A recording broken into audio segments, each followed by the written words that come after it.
The smoke in the city, y'all. It's going down. Can't make it up.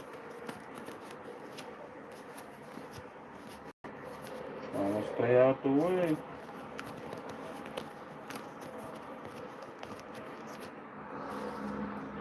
It's another beautiful day where I'm trying to stay out the way.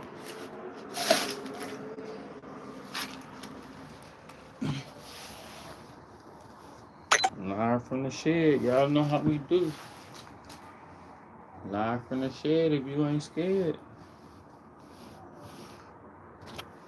We live from the shed. Hey, Usher done messed up now, but Usher done messed up now. But it's like, y'all gotta understand too how it is with Diddy. Diddy like the plug. You feel me? Like it's like when the plug get locked up, Diddy the plug. So it's like, man, people waiting on Diddy to come home. Y'all gotta understand that. To some people, Diddy the plug, man. You know, I look at this stuff like, man, the only reason why I really don't get into how bad somebody is. I really don't like get caught up in how bad people is and stuff because people be villainizing people and everybody where there's smoke, there's fire, man. I done met some people, man, and they professional finger pointers. That's what they do, and they the most rottenest people in the world. So I don't, I really don't sit up and let the way some people think about certain people bother me. I gotta see it myself. Not saying that Jay Z is like super innocent and Diddy is innocent and all these allegations from all these people, but people be villainizing me. So that be the thing. People be saying I'm this and saying I'm that and all that. So whenever man, Diddy jumped on Cassie, right? I got a few partners that I didn't seen jump on their wife or jump on their girl or whatever. We still cool to this day. It was wrong when it happened. Diddy was wrong for what he did. But from everything else, it seemed like Diddy was just nasty and he was doing what nasty people be doing. A lot of people did stuff in their past and they did stuff without people looking, bro, that we knew about it. That's why people villainizing people mad at Usher right now for defending Diddy. But you gotta understand that some people Diddy the plug. Diddy still got hella plugs and stuff, bud.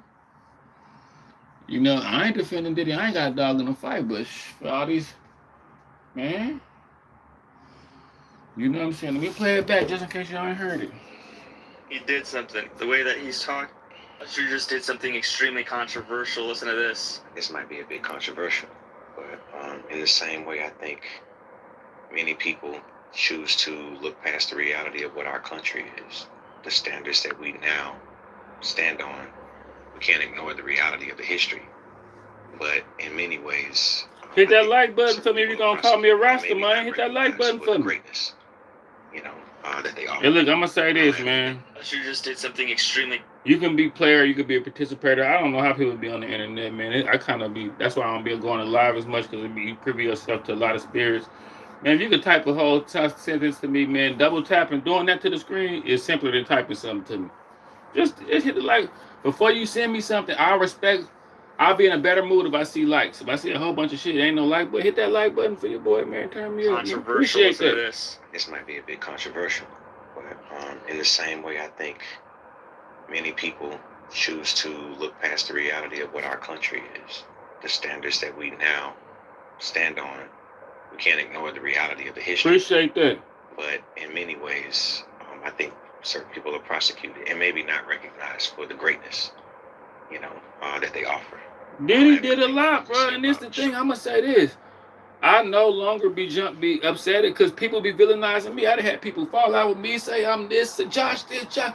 Oh, Josh, man, Josh just be in the gym, getting swole, working out, feeling this game, bro. I don't be doing nothing to nobody, bro. So whenever somebody, Diddy did this, 50 did that, Jay-Z did this, and they be, man, and what I done seen, I know some people in real life, bro, that be talking bad about everybody, every conceivable thing, and they're the most rottenest piece of shit people I ever met in my life. So I don't be,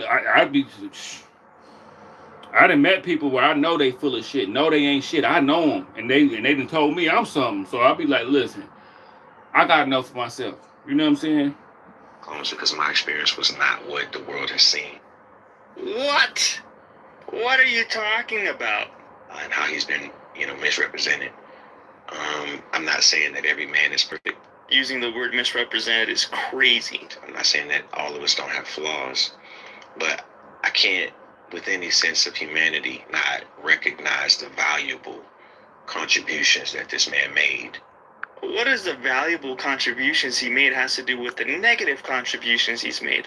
They don't outweigh each other. For us as black entrepreneurs, for us as businessmen, for us as people who Now, transition.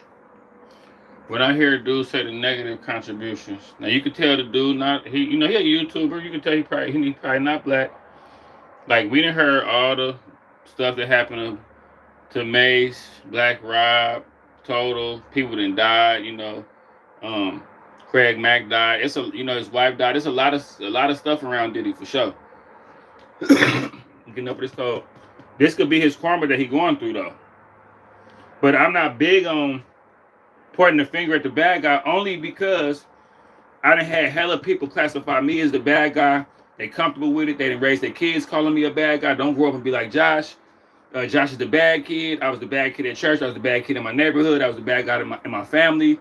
Like I'm the bad kid. I'm the bad guy at the gym because I'm a small black dude that don't talk to nobody. So I know how I feel to always be the bad guy.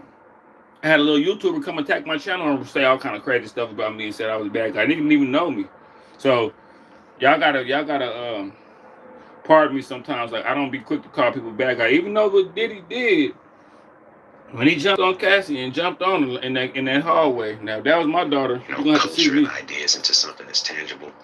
It becomes business. So many people benefited from what he created. What does that have to do with anything? And I acknowledge that. Who are ignore you? the rest. And that's why I see him, his legacy. You told Shannon Sharp you learned a lot about business during that era. Absolutely. What'd you learn? Puff was a mentor, but he was like you had that really, really hard teacher. Nah, ayo, pause.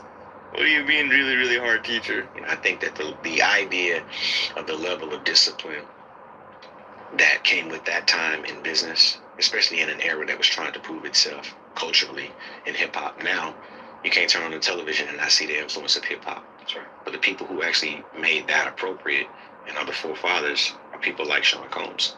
And not just in the great times that they had musically, but in the idea of being able to find ways to monetize culture. Yeah, he's just rambling now. And create something. He's not rambling at all, nigga. You don't know. Stop reporting on my people if you don't know the fuck you talking about. What he rambling about? Now, Diddy, where there's smoke, where there's fire. Diddy was doing some foul shit. Okay? Go up to your daddy, go up to the room, go look under the mattress, see if he got some Playboys up under there. Go through your girl phone. You feel what I'm saying? Like I feel where there's smoke, there's fire. I get it. Trust me. Like, it was colorless. It was green. That's who I see that man as. And that's what I choose to remember. I put respect on his name because I realized that, he's purposely ignoring the fact that he was beating Cassie up. How are you just going to completely... He was wrong for that. How are you just going to choose to purposely, completely ignore that? Because Usher probably didn't accidentally jumped on a girl before. Before I even understood what business was. And it's wrong. As a result of seeing Ain't nobody saying this right. that he was able to do and the way that he positioned himself as a businessman. There are trials and tribulations that come with the pressures of success and power. But what we choose to do with it is what I hope that you see with me and hopefully other people that I'm involved with, right? Nah, this man's guilty. He has something. He did something. The way that he's talking, the way that he's moving is just too crazy. Now, 50 Cent agrees. 50 Cent said, Usher, I don't want people to know what he did to my ass. I'm a grown man now. My ass is off limits. LOL. So 50 Cent is even trolling Usher at this point, as he rightfully should. But we can't forget about these crazy things that he was saying in different interviews. For example, this Howard Stern interview, where he was essentially saying that Diddy was doing crazy stuff. I mean, he was 14 years old hanging out with them. Moved to New York City. and I lived with Sean Puffy Combs for a year. That's the crazy thing. Now, that was L.A. Reid's idea, right? We're sending you New over York to City. something called Puffy Flavor Camp. Think about it. This is a grown man living with a teenager. That is kind of weird. That is kind of weird. Flavor camp. Yeah, that's what it was called. And you're going to go to Puff Daddy's. He's In gonna the 90s, do you understand what that's like? Puffy's place was like just filled with chicks and orgying like nonstop, right? No, not really. I Come mean, on. but hey, Not really is a crazy choice of words. Like, it was happening, but it wasn't happening all the time. hey, it was curious. I got a chance to see some things. Yeah, but you were 13. What were you I saying? went there to see the lifestyle. Right. And I saw it. And it was, but I don't know if I could indulge and understand what I was even looking at. It was pretty wild.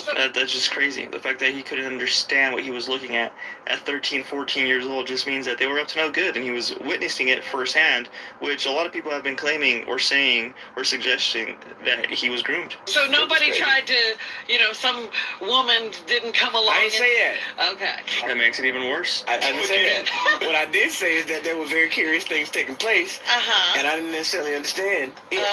Biggie Smalls was there. Biggie Smalls was there. Lil Kim, Craig Mack. All these people are hanging around. Yeah, man. Faith Evans. And your parents were Mary J. okay? Blige. They didn't know nothing about this shit. Oh. I was having a good time. You been kicking it, Are you man. doing any chores? Are you doing dishes at all? I mean, to keep you humble somewhat? Or are you just like, can you stay up till 4 a.m. with them and party? I mean, I could. I actually stayed up longer than them. And what kind, do you have money? What's going on? I mean, I had like per diem. I had like, What like a a living. life. Yeah, it's pretty crazy. 14 years old. You're a dad now. Would you ever send your kid to Puffy Camp? Hell no. See, and that says everything. That says everything that you have to know about Diddy and the way that he feels about him and the alliance that he feels he owes to Diddy because he's just been essentially groomed by him for so many years. And it's clear to say that because of the way that he's essentially defending him at this point in this new interview where he's saying, like, well, I can't judge him on the bad stuff that he's done. Yes, you absolutely can. I mean, there's even rumors that Justin Bieber and Usher had a very similar relationship like Diddy and Usher did. So these are all connected. These are all the same thing over and over, and it's just weird, honestly. Diddy had been trying to get to Bieber for a minute, and his management. Man, this was girl, backing him up. Jaguar, crazy. But it wasn't until Usher took over management and had guardianship and gave temporary guardianship to the diddler for 48 hours. Think about that. He had already been to the hospital. That situation that Gene was talking about. And you still took Bieber there. But you got custody of him first. Diddy had already tried. They wouldn't let him. Actually, someone made reference to the fact that Diddy trying to get at Bieber the way he was trying to get at Bieber was looking a little predatory. And then Usher came in and discovered it and managed him and got custody of him and promised to look after him. And then he sent him to the diddler. Does that sound like a good guy? It's horrible. Does that sound like a good guy? Now that we know. So Jaguar was right the whole time. They're not seeing what the intentions was in his heart when he took Justin Bieber there. Oh. Let's be honest. He took Justin Bieber there. Now we also can't forget about this classic right here. Fresh off the garden stage. That's my brother right here from day one. We used to wake up and, pause, but like just I mean, back in the days when he was like 10 and I was a little bit older, his older brother, we used to fight over the frosted flakes. You know what I'm saying? Before pause was invented. You know what I'm saying? But it's my brother for real. We used to actually wrestle off of the frosted flakes because he used to always get up early. Now he's one of the richest songs in the world. And What the fuck did Puff just say? Nobody's gonna acknowledge this with me. Puff just said we used to wrestle over the frosted flakes. And we're streaming live. That was stupid. Listen, that was fucking stupid. He's having a good time. Usher made it in the... Hey, yo. Even Kevin Hart knew that was a crazy sentence. If he saw that live, he was like, what the hell are you talking about? Usher was just embarrassed, looked down. Because think about it, wrestling with a random 10-year-old kid as he's claiming over frosted flakes. What the hell does that even mean? Now, Suge Knight even said Diddy did it to Usher. Suge Knight said this. partying, you're doing your thing. But did you ever see anything where it was out of line, where you said, I think this guy likes men, or I think he likes certain things that's a little weird? Well, all due respect to Puffy, you gotta realize one thing. He didn't start off like that. I'm quite sure somebody taught him that, and that's more deep in the industry.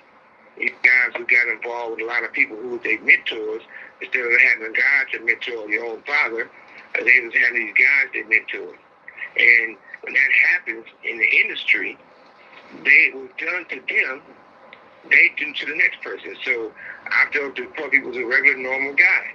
And then when he started hanging with the guys in the industry, they did things to him, and then allegedly he did things to Usher.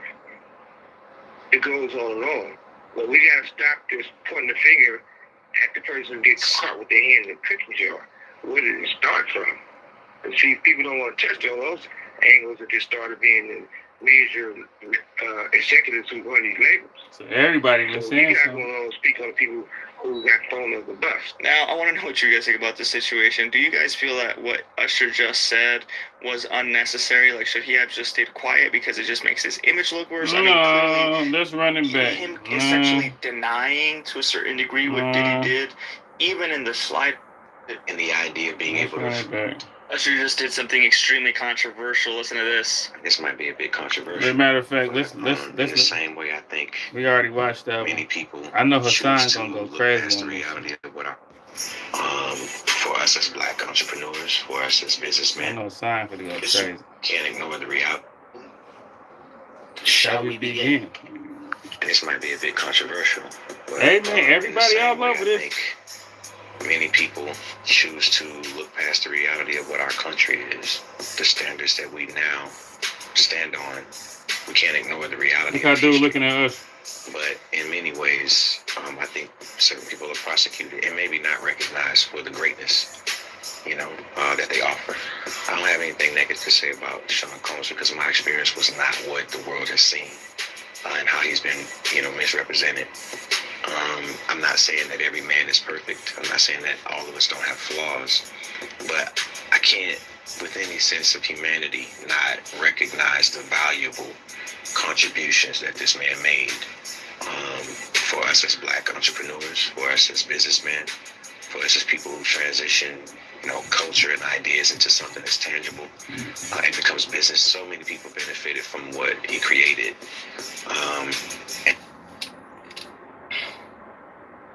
You know Hassan for the trip all the way out. If you ever had to wear the scars of a victim, if you ever had to carry the burden of the ugly memories,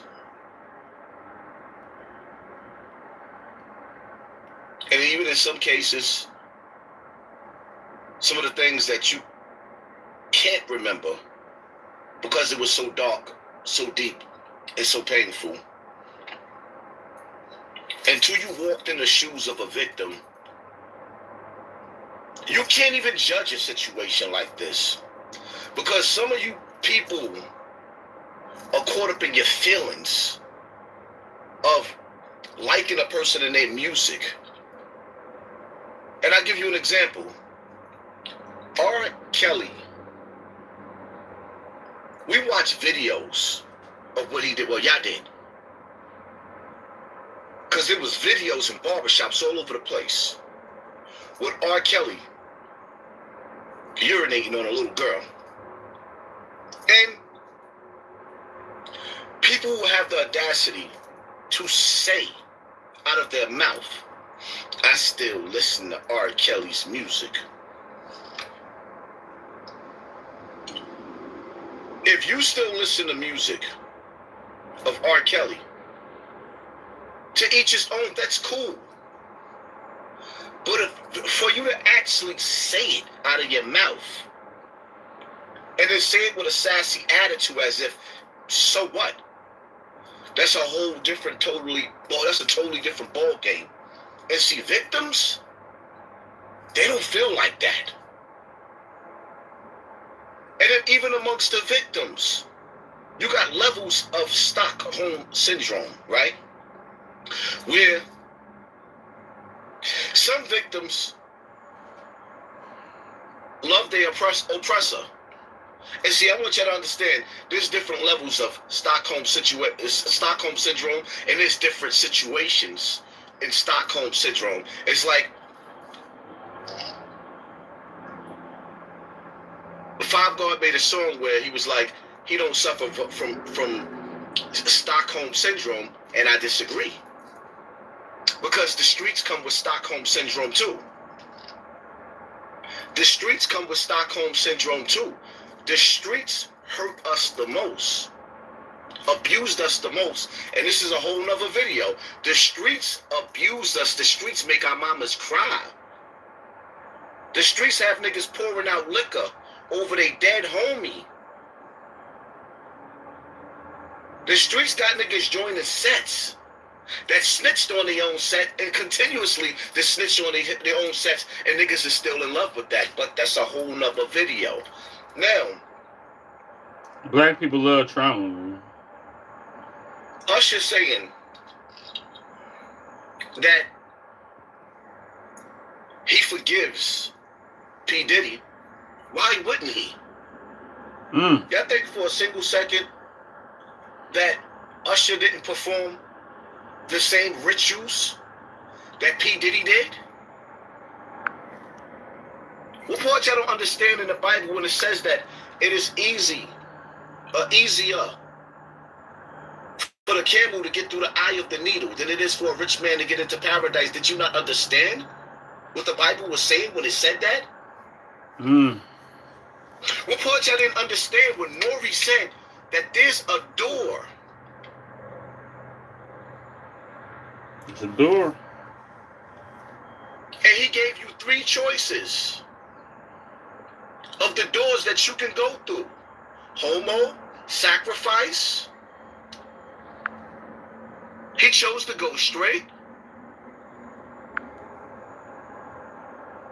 What part y'all don't understand, or y'all like to play dumb?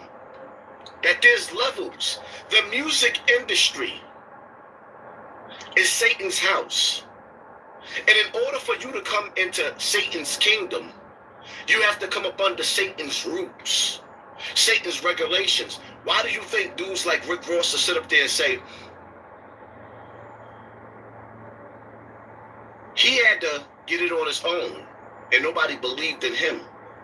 And it wasn't just that he had to get it on his own. There's sacrifices that he had to make. And in order for you to get through to his level and where he's at and do what he did, if you ain't willing to make those sacrifices, they're not opening up the door. You think that them dudes is going to get their back blown out and go through all the types of ugliness and evils that come with the music industry, and then you just going to come in you're going to just come in the industry and you're going to reap the benefits of everything that they had and everything that they got without going through the humiliation. Yeah, that's what I thought. Going through the sacrifices, without going through the evils. It doesn't work that way. That's why a lot of rappers are getting mad at podcasters, because podcasters are actually surpassing the rappers without going through the rituals. Just by being themselves and creating dope content continuously. Now, I'm not saying that some of these content creators, I'm not saying that they didn't go through the door. I'm not telling you that there's not a door for content creators. It's just that you can tell which ones is on that level based off of their level. It is what it is. So when it comes to situations when we're talking about Usher and his forgiveness, and him not looking at P. Diddy through the eyes of everybody else, we already understand that the veil is lifted in America. The veil of evil is lifted. And we all know that the people on the higher ups are doing far more worse than what Diddy did. But Diddy rubbed elbows with the Epsteins and the Weinsteins. Ain't no party like a Diddy party, and we ain't talking about the regular ones. Now, as far as Usher not admitting to the rumors that what we heard that Diddy did to him, why would Usher open up that door knowing that the same things that Diddy did, Usher did too? They all did.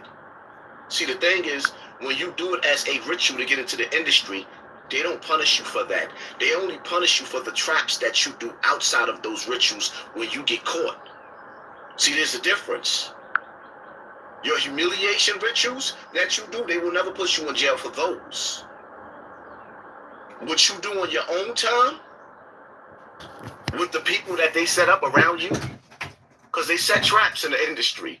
And what you do with those people, well, that's a whole nother story.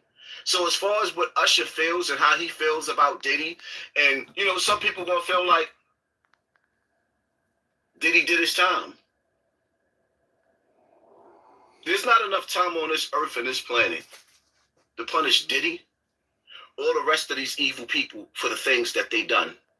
There's not enough time.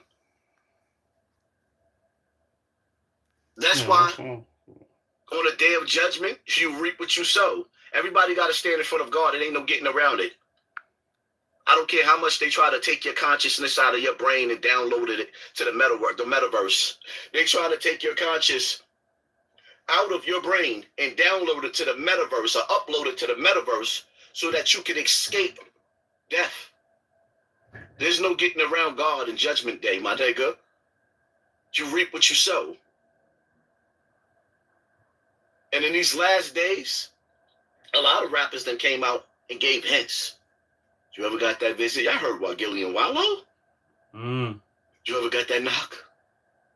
You ever got that visit?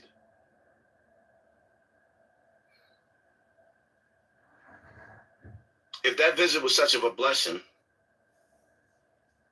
why are they giving hints?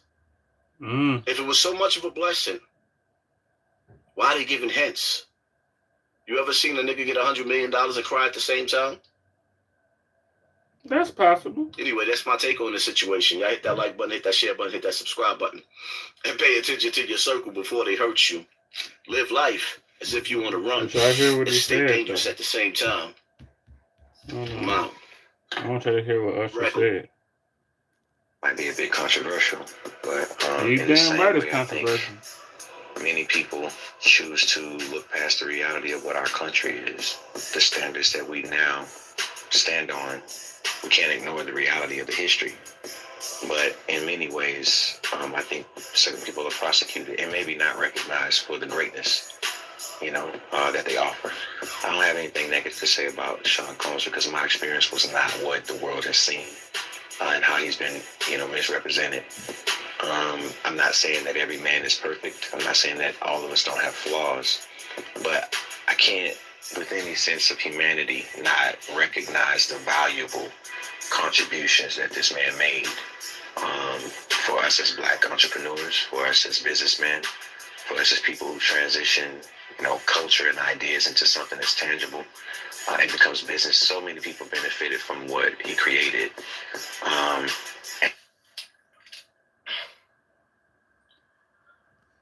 I mean, man. If you ever had to wear It's a lot going the on, scars y'all. It's a lot going on, man. of a victim, He done set the internet on fire. if you ever had to, Usher just did something extremely controversial. Listen to this. This might be a bit controversial, but in the same way, I think many people choose to look past the reality of what our country is, the standards that we now stand on. We can't ignore the reality of the history. But in many ways, I think certain people are prosecuted and maybe not recognized for the greatness, that they offer. I don't have anything negative to say about Sean Combs because my experience was not what the world has seen. What? What are you talking about? And how he's been, misrepresented.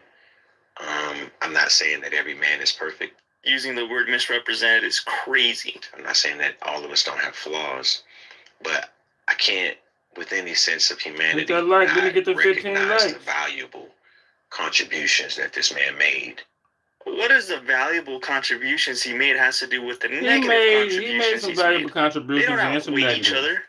It just caught up with For us Diddy. as All black the stuff entrepreneurs, caught for up with us as Diddy, yo. businessmen, for us as people who transition, culture and ideas into something that's tangible and becomes business. So many people benefited from what he created. What does that have to do with anything? And I acknowledge that. So you ignore the rest. And that's why I see him as legacy. You told Shannon Sharp you learned a lot about business during that era. Absolutely. What'd you learn? Puff was a mentor, but he was like a, you have that really, really hard teacher. Nah, pause. What do you mean really, really hard teacher? I think that the idea of the level of discipline that came with that time in business, especially in an era that was trying to prove itself culturally in hip hop. Now, you can't turn on the television and not see the influence of hip hop. That's right. But the people who actually made that appropriate and are the forefathers are people like Sean Combs. And not just in the great times that they had musically, but in the idea of being able to find ways to monetize culture. He's just rambling now. And create something that was not just black or white. It was colorless. It was green. That's who I see that man as. And that's what I choose to remember. I put respect on his name because I realized that, he's purposely ignoring the fact that he was beating Cassie up. How are you just going to completely ignore that? How are you just going to choose to purposely completely ignore that fact? What I learned as a businessman, before I even understood what business was, came as a result of seeing the incredible things that he was able to do and the way that he positioned himself as a businessman. There are trials and tribulations that come with the pressures of success and power. But what we choose to do with it is what I hope that you see with me and hopefully other people that I'm involved with, right? Nah, this man's guilty. He has something. He did something. The way that he's talking, the way that he's moving is just too crazy now. 50 Cent agrees. 50 Cent said, Usher, I don't want people to know what he did to my ass. I'm a grown man now. My ass is off limits. LOL. So 50 Cent is even trolling Usher at this point, as he rightfully should. But we can't forget about these crazy things that he was saying in different interviews. For example, this Howard Stern interview, where he was essentially saying that Diddy was doing crazy stuff. I mean, he was 14 years old hanging out with them. Moved to New York City. And I lived with Sean Puffy Combs for a year. That's the crazy thing. Now, that was L.A. Reid's idea, right? We're sending you over to something called Puffy Flavor Camp. Think about it. This is a grown man living with a teenager. Grown man living with a teenager. Flavor Camp. To learn Flavor Camp. Yeah, that's what it was called. And you're going to go to Puff Daddy's. He's In the 90s, do you understand what that's like? Puffy's place was just filled with chicks and orgying nonstop, right? No, not really. I mean, but hey, not really is a crazy choice of words. It was happening, but it wasn't happening all the time. Hey, it was curious. I got a chance to see some things. Yeah, but you were 13. What were you seeing? I went there to see the lifestyle. Right. And I saw it. And it was, but I don't know if I could indulge and understand what I was even looking at. It was pretty wild. That's just crazy. The fact that he couldn't. Wildness, man. Y'all know I gotta serve y'all news. We about to pivot over to another topic. It's so much stuff, man. I'm gonna be on here for a little while. It's big gumbo, man. Last night, I chopped it up with the narcissist community, man. I'm learning how to cook gumbo, y'all. So I'm about to have gumbo for sale for all the little warehouses around the Metroplex that need food. I'm about to be pulling up on y'all with the food in the bag, sanitary, everything, clean, best gumbo. Had a little gumbo going for the 5. Had a little gumbo bowls going for the 5, man. So yeah, man. We glorious and victorious, man. This morning, man. Good little live. We about to talk about some more stuff though. We ain't done. We've only just begun. But yeah, it's a lot going on, y'all. I'm about to run back down here to the gym one more again. Just trying to keep my energy golden this morning. Gonna go take a little seat real quick. Show y'all some more stuff, man. What else going on? Y'all tell me. I just know I seen the Diddy thing. I seen this yesterday, and I decided I didn't really report on it. But I seen it happen yesterday and was like, oh my God. I knew that Usher was gonna catch all kind of backlash. But I got some more stuff for y'all. I'm gonna put the look in here and see real quick. Give me 1 second. Let me show you. Where is that? Y'all give me 1 second, y'all. I got some stuff. I got some gumbo for y'all. Y'all hold on.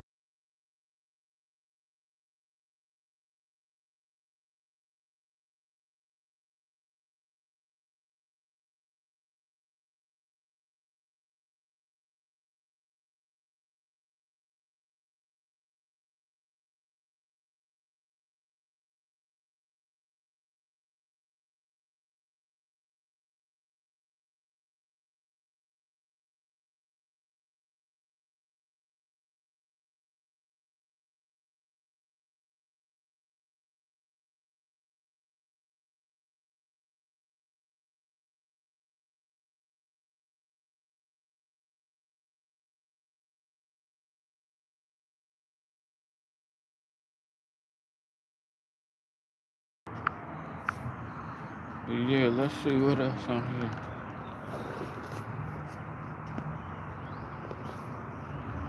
I'm telling you, like I go through this thing now. I figured out that all my demons attack me in the morning. My demons love the AM because they know that's when I'm up. So the demons is gonna infiltrate the majority of the people that come after me in the morning. So I literally try to stay away from every person, kids, animals, any conceivable thing that could be taken over. I don't try to deal with nothing in the morning because there's people a lot of people not responsible for their energy. So I just wait till later on when everybody gotta get mad and frustrated about their first thing before the day start off. So if you're not in their way, they'll get mad at something else. So a lot of people when they call you in the morning don't even answer the phone. I wouldn't answer the phone for nobody in the morning. Period. I'm just cleaning this lid. Yeah, don't answer the phone for nobody in the morning. When somebody call you in the morning talking about some weird stuff, wanting to talk about some off-ass stuff that ain't got nothing to do with nothing, and they first second within you barely talking, they crying and mad and persecuted. Like people call you on the phone just to get somebody on the phone to be mad at. Just soon as you what did you mean by that? I'd be like, look, I'm gonna call you later on. Well, no, I'm gonna call you later on. I know your stupid ass was up in the morning with no purpose, no nothing going on, wanting to bother the fuck out of me. Leave me the fuck alone in the morning. Leave me the hell alone, boy. Let me go in there. I done gave people a chance to be my friend. I spent the whole lifetime. I done gave a lot of people more than enough chance to be my friend. And people done shit it in my hand every time. I done handed people my hand in friendship, and they done shit it in my hand every time. So I no longer have any desire to be cool with nobody, build anything with anybody. I'm trying to find my little picture. I'm gonna just use this for now. But yeah, I'm done. I tried. I messed around and knew I could make it on my own now. And people could see this the thing that people so crazy. People know you can make it on your own and they still gonna be tripping. They still like, yeah, I know you can, but I'm still, if you open up for me and let me be your friend, I'm gonna try to get you. So you gotta, hell no. Shit, I know for a fact ain't nobody gonna help me make it to the top. I get it, I got it, and it's understood. Ain't nobody gotta tell me shit else. Y'all don't want to help me make it to the top, okay. But y'all damn sure ain't gonna help me stay at the bottom. So, people be thinking, oh yeah, I'm not gonna help you make it to the top, but still though, let's fight. Let's like hand this card out for me. No, I'm not gonna hand out the card and help you do your business, but I want to argue with you right now. Like, nah, well, I'm not gonna do that then, nigga. If you're not gonna help me handle my business, I'm not gonna argue with you. The fuck? Like, nah, I'm not gonna help you do shit, but let's kick it, let's hang out. Like, no, I don't want to hang out with niggas. If you ain't handed out my card, because I'm at that point. Like, people that make it be having support. But if you don't have no support, you gotta realize early. No,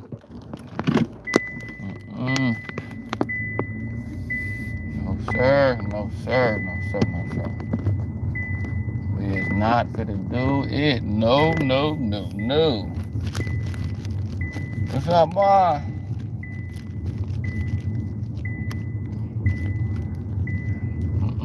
And people, it's just jealousy. You got to call jealousy out for what it is. Like, you not calling jealousy out for what it is and just letting that shit linger. That shit gonna bite you. Somebody being jealous of you is not cute.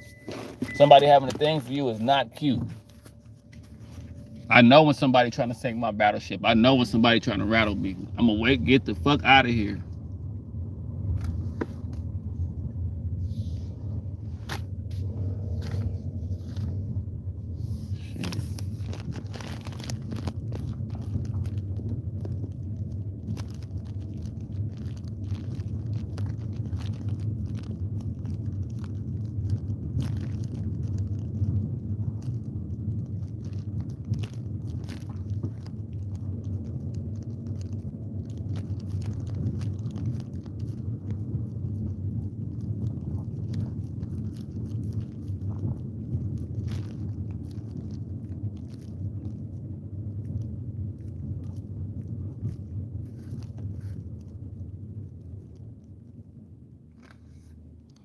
I love everybody. You gotta learn how to love people.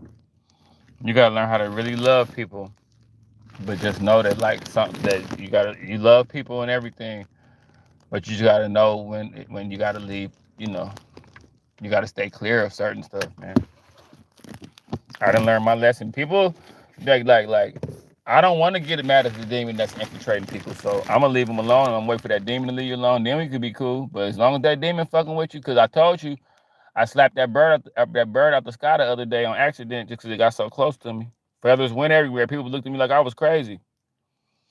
Bird flying too. I looked up bird I said one day I'm gonna slap the shit out of one of these birds. I look up bird just flying hella close to me, just and bam! Before I even knew it, people was like coming up. People was kind of Walmart like, well, did he just hit a? And I kind of lunged out and hit it too. It was a little bit further away from me than I thought it was, but I had already sprung into action. Knocked the bird out the sky. That's how weird I am. You ain't never seen a nigga slap a bird out the sky, have you? And go get the bird though, like kind of lunge out at the bird and slap it out the sky. You ain't never seen that. I just looked up, I seen a bird flying towards me with his arms back, just kind of like he was coming in like a missile. You know how birds be just flying right past you, but birds don't be paying attention. I didn't, boom! The bird went up in the air like a rocket and fell straight down on the ground and was dead instantly as soon as it hit. You know, I'm kind of strong. One smack, I smacked the bird and killed it with one smack. I didn't try to. I like uppercutted the bird. The bird was dead as soon as I hit it. People was looking at me like, were you just quick enough to hit a bird out the sky? I think that's what I just did. I was on my phone and looked up and seen a bird coming. Yeah.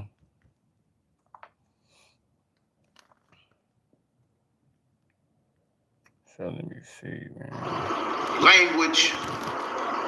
This might not be the video you might want to watch because I don't know how to express myself if I don't keep it real. But see, I gotta talk to my chosen anyway, people. y'all, I know it's been a long time since I made a video for my subscribers out there. As y'all gonna see, I'm in the Airbnb.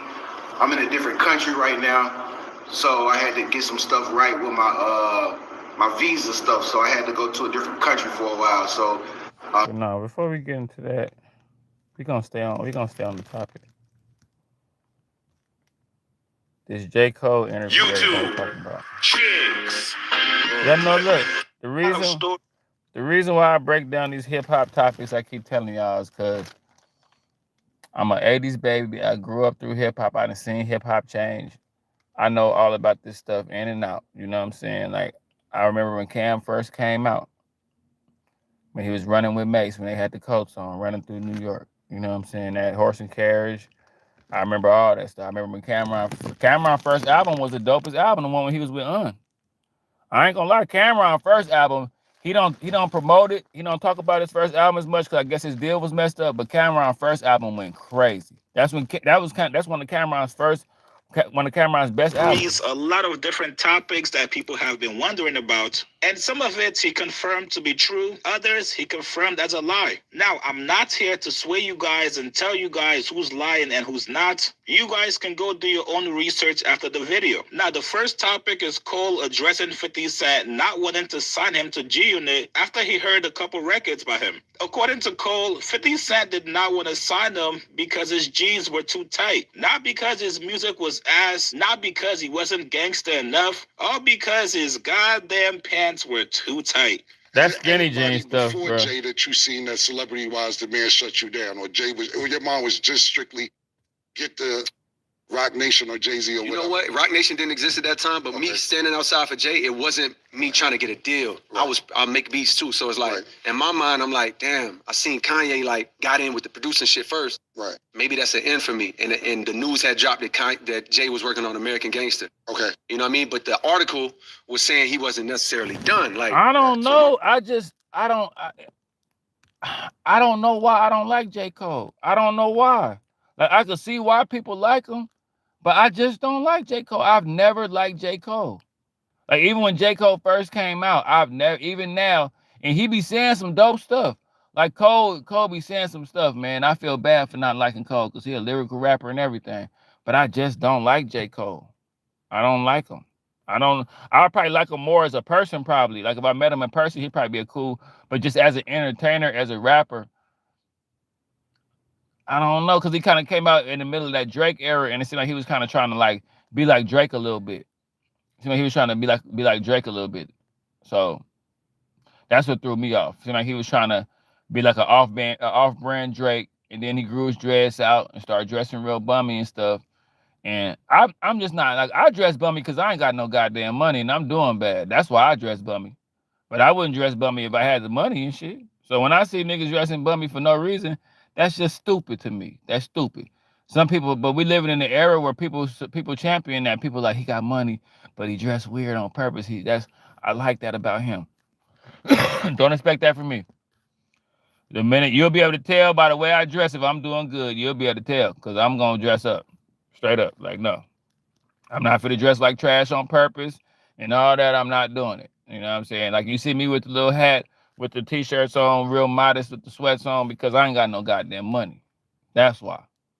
But my money is going on child support and bills and getting out of a hole and shit like that. I be doing YouTube. I be trying to get my weather together. But the minute you see me with a little chain, a little button-up shirt or something like that, little glasses on, yeah, man, I'm doing better. Like, I'm ambitious. You know That's what I mean? why I work out, myself. though. So I'm like, shit, I was at work. I'm like, yo, as soon as I got home, I made 2 beats, threw a hook on one, put 7 other beats on the CD. I put the American Gangster cover on it. Like, I slid that shit in the CD book over my volume 3. I had a volume 3 or volume 2. So I took the cover out, put his American Gangster cover in, black and white, little printed version, and stood outside trying to get him a beat CD with a hook on it, thinking if he in my mind, he was going to go upstairs, put the CD in, hear it, go get that young kid from outside, you know what I mean? So I thought that, I wasn't even thinking about it signing to Jay-Z. I was just thinking like, oh, maybe I can get my beats off, you know what I mean, and get on like that. I only thought about signing a Def Jam or to a label. I never thought about a Jay-Z or something like that, but it worked out for me. But that's what I'm saying. Was it only, nobody ever said,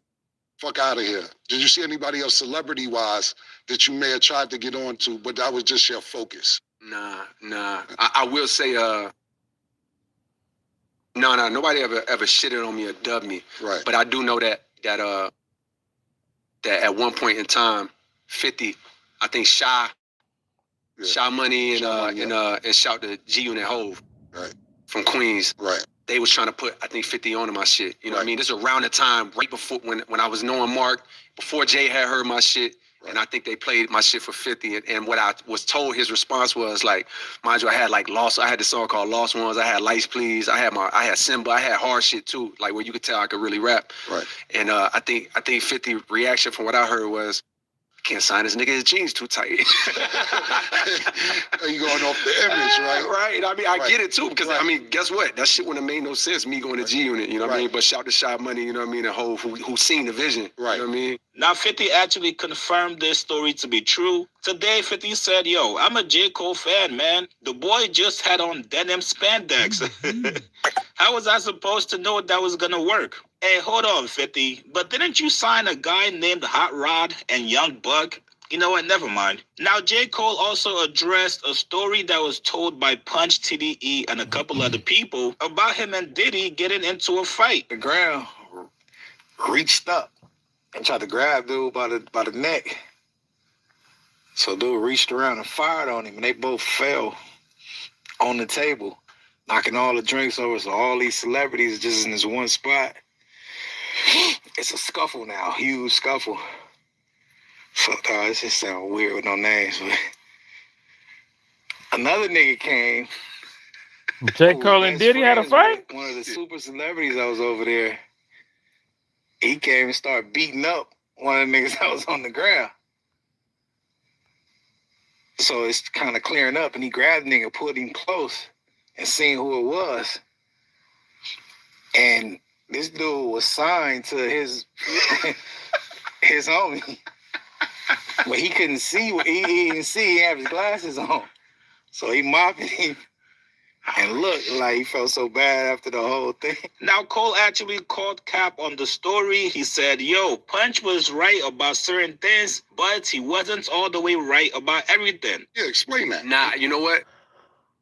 I damn near wish I could, because it's such an ill story. Right. You know what I mean? But matter of fact, we did a podcast, me and Eve, like a year and a half ago, where we kind of ran through like the first part of my career up until Forest Hills Drive. Right. And we had a bonus episode that was the whole episode was just about that night. Okay. And that altercation, right? Right. And we was gonna put it out because at that time, you know what I mean? Like me and Puff, like we hadn't had no problem for years. Even after that, like it was cleaned up quick and we was in a good spot. Right. But you know, Puff was on the song that I had on off season, and like, so we was gonna put it out, thinking like, yo, it's cool. Like enough time has passed, he ain't gonna feel no way. Boom, boom, boom. Right. And then all the shit happened with him. Right. And I was just like, nah. It felt like damn near like kicking a man when he's down. Yeah. Like, you know what I mean? It was like it would have gave the news in the world more ammo. I got what you're saying. Just destroy this dude. Yeah, it wasn't a good time to put it out. It wasn't a good time. So similarly, right now, it's like I want to tell it because it's ill, but I'm like, nah. But it did happen. Yeah. Okay, got you. We talked. You mentioned. So J. Cole and Diddy had a fight? Oh, but let me say this. Absolutely. It did happen, but the stories be wrong. Okay. The narratives around it be wrong. Right. The You know what I mean? remixes is crazy. The remixes is crazy. Like how shit be happening. Right. But the remixes is crazy. Right. Because, you know, people will say it happened, didn't happen. I tell niggas all that, like, when it come to history, not just rap, I'm like, by the time we leave, if somebody get punched in the face in this room, by the time you get to Valet, it's 7 different stories of how they got punched in the face. He got punched in the face and his tooth fell out. Now his nose came off. Like, the remixes are stories that just be crazy. So no story that's out there has been right, so, what you're saying. So just so people know. Even Punch from TDE, shout out to Punch, that's my man, but he gave a rendition where I'm looking at it, I'm like, yo, you got a lot of it right, but you wasn't really right there. Right. So even what you saying, you either missing details or misrepresented some details. I know the story. And I didn't know J. Cole and Diddy had a fight. Front to back, you know, I'm sitting in the driver's seat, and you know, it's a memorable night for me. So it's like, I'm recalling that shit verbatim. But even somebody that was there that's giving it, it's like, nah, that's not the full. I got you. Now, Punch himself actually came out today and called Cap, which I thought was kind of wild because Cole himself was a person who was actually involved. So it's kind of crazy telling somebody that was involved in a situation that they're lying about your take on the story. And finally, Cole addressed the last time he spoke with Drake. According to Cole, he actually spoke with Drake after the battle with Kendrick. Friendship-wise, today. I'm in the same place. Right. You know what I mean? Where it's like, yo, I genuinely love these niggas, but I'm not going to act like we've been communicating and talking. You know what I mean? I've had conversations with them, like, post everything, you know what I mean? But it's not like it's a lot. That's me not knowing where they at. Me maybe assuming because I done heard X, Y, and it's Z. been low, nigga. You didn't get in the battle. You backed out of the battle. Yeah, it's low. Morale is low, nigga. You left me hanging, nigga. We gonna get through it and get to it, man. You left me hanging, cuz. What you mean? J. Cole lost his aura. That's what they saying. J. Cole lost his aura. That's what they saying. It say Drake's mouthpiece calls J. Cole a liar and Cole's camera interview. I'm not going to act like we've been communicating and talking. You know what I mean? I've had conversations with them like post.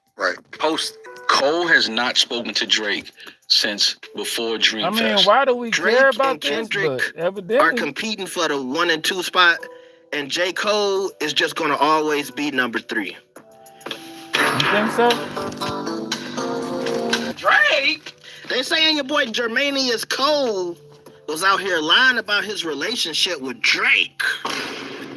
And also, a lot of people didn't like this interview with J. Cole and Cameron. I'm going to talk about it in a second because I feel like we might be seeing the differences between the big three with this interview and why Drake and Kendrick Lamar, they kind of stand on their own mountain, while to me the obvious number 3 is J. Cole, especially after I watched this interview. Y'all think the But I want to stick to the main topic. Now, the people, aka Drake's official mouthpiece, Maul, is saying that Cole is lying about his current relationship with Drizzy Drake. Now, remember the last time we heard from Maul, he was screaming and hollering, talking about J. Cole did Drake so dirty. On this album, he better address why he did what he did. Okay. He better address why he did what he did. It on port. Even if you disagree with what he said, he did. On this album, he better explain why he did what he did. He better explain why he had that conversation with Kendrick. Okay. And then never spoke to Drake after that again in his life. And now this is what J. Cole is saying the current state of his relationship with Drake and Kendrick is. Personally, where you at with them friendship-wise today? I'm in the same place. Right. You know what I mean? Where it's like, yo, I genuinely love these niggas, but I'm not going to act like we've been communicating and talking. You know what I mean? I've had conversations with them like post everything, you know what I mean? But it's not like it's a lot. But that's just, you know, that's me not knowing where they at. Right. Me maybe assuming because I done heard X, Y, and Z. Right. But it has nothing to do with like how I actually feel. I genuinely love these niggas. Like I be wanting to shoot off a text. You know what I mean? Like I ain't gonna lie, but even saying that on a mic is kind of lame to me. But it is my truth. You know what I mean? It is what it is. Absolutely. Now, as y'all can clearly see, that's where the issue lies. Maul is saying J. Cole and Drake haven't spoke since the beef. And Cole just said in the recent interview with Cam that he's spoken to both Drake and Kendrick. Now, I will say J. Cole was a little wobbly. And see, this is one of the criticisms that people have of this interview. We see Jermaine, and I feel like some people are annoyed by Jermaine because even when he's talking about his current relationship with Drake and Kendrick, he seems very indecisive, as if he don't know whether or not to say he's still cool with Kendrick or Drake, or whether to say it's a little iffy, a little rocky with their relationship. So I feel like he really didn't give us a strict answer, but I think what you can take from that is he said that they had conversations, and Maul is calling that cap. Let's see what he said on the recent episode of their podcast. And this hoodie getting on my fucking nerves. Cole said in his Cameron clip, he is saying that they spoke. I don't know what after everything means. I don't know if it means Dreamville Fest. I don't know if it's like that. I don't know if it means after Not Like Us. I don't know what that means. Okay, so let me tell you from what I know. Okay. Cole has not. I invest in my YouTube career, so I'm sitting at a table and I'm talking to y'all. And I'm sitting at a table, right? And it's a whole lot of gang stuff going on, man. It's a whole lot of people that's not feeling this interview. So I'm gonna try I've spoken to Drake since before Dreamfest.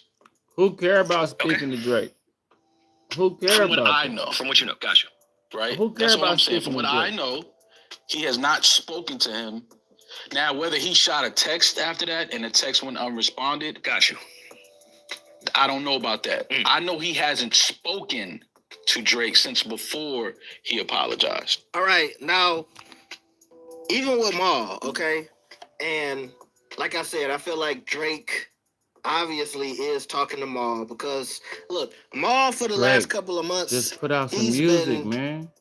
almost saying things as if they're coming directly from Drake, and Drake hasn't addressed it and said, yo, Maul is a goofy, he lying, I don't talk to bro. I feel like if it was Cap, Drake would have let us know, right?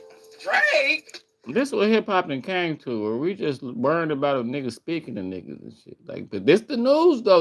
I'm a YouTuber, man, so I got a spiritual channel where I talk about real stuff that's instrumental to people in a real way. And then I got this channel, which is a cool channel, because this is a video. People, like, niggas made a whole edited video about. Drake seems to be comfortable with Maul sharing at least a little bit of their conversations with the public on the podcast. They really talking about this. This is the topic of discussion. When he says I don't know if a text was sent and it didn't get responded to. I'm assuming that he knows potentially J. Cole sent a text. And now Ma's grievance is, and it's big news if a nigga answered a text. That's big news now. They making whole videos on if somebody answered a text, But I'm a YouTuber, so I gotta serve y'all the news. You know what I'm saying? Like I be trying to talk to y'all about shit that's worth listening to, but I'm talking about this, and y'all like it. Y'all care what J. Cole. I don't like J. Cole personally. I never have liked J. Cole, even when he first came out. I don't like Rod Wave. I don't like J. Cole. I don't like Rod Wave. J. Cole. I don't dislike J. Cole in a bad way. And it's not, I don't dislike J. Cole. Put it like that. I don't dislike J. Cole. I just don't see why everybody like J. Cole so much. I'm assuming this is also Drake's grievance as well, being the reason that they're looking at Cole a little funny is they think Cole had an in-depth conversation with Kendrick, but didn't say nothing to Drake.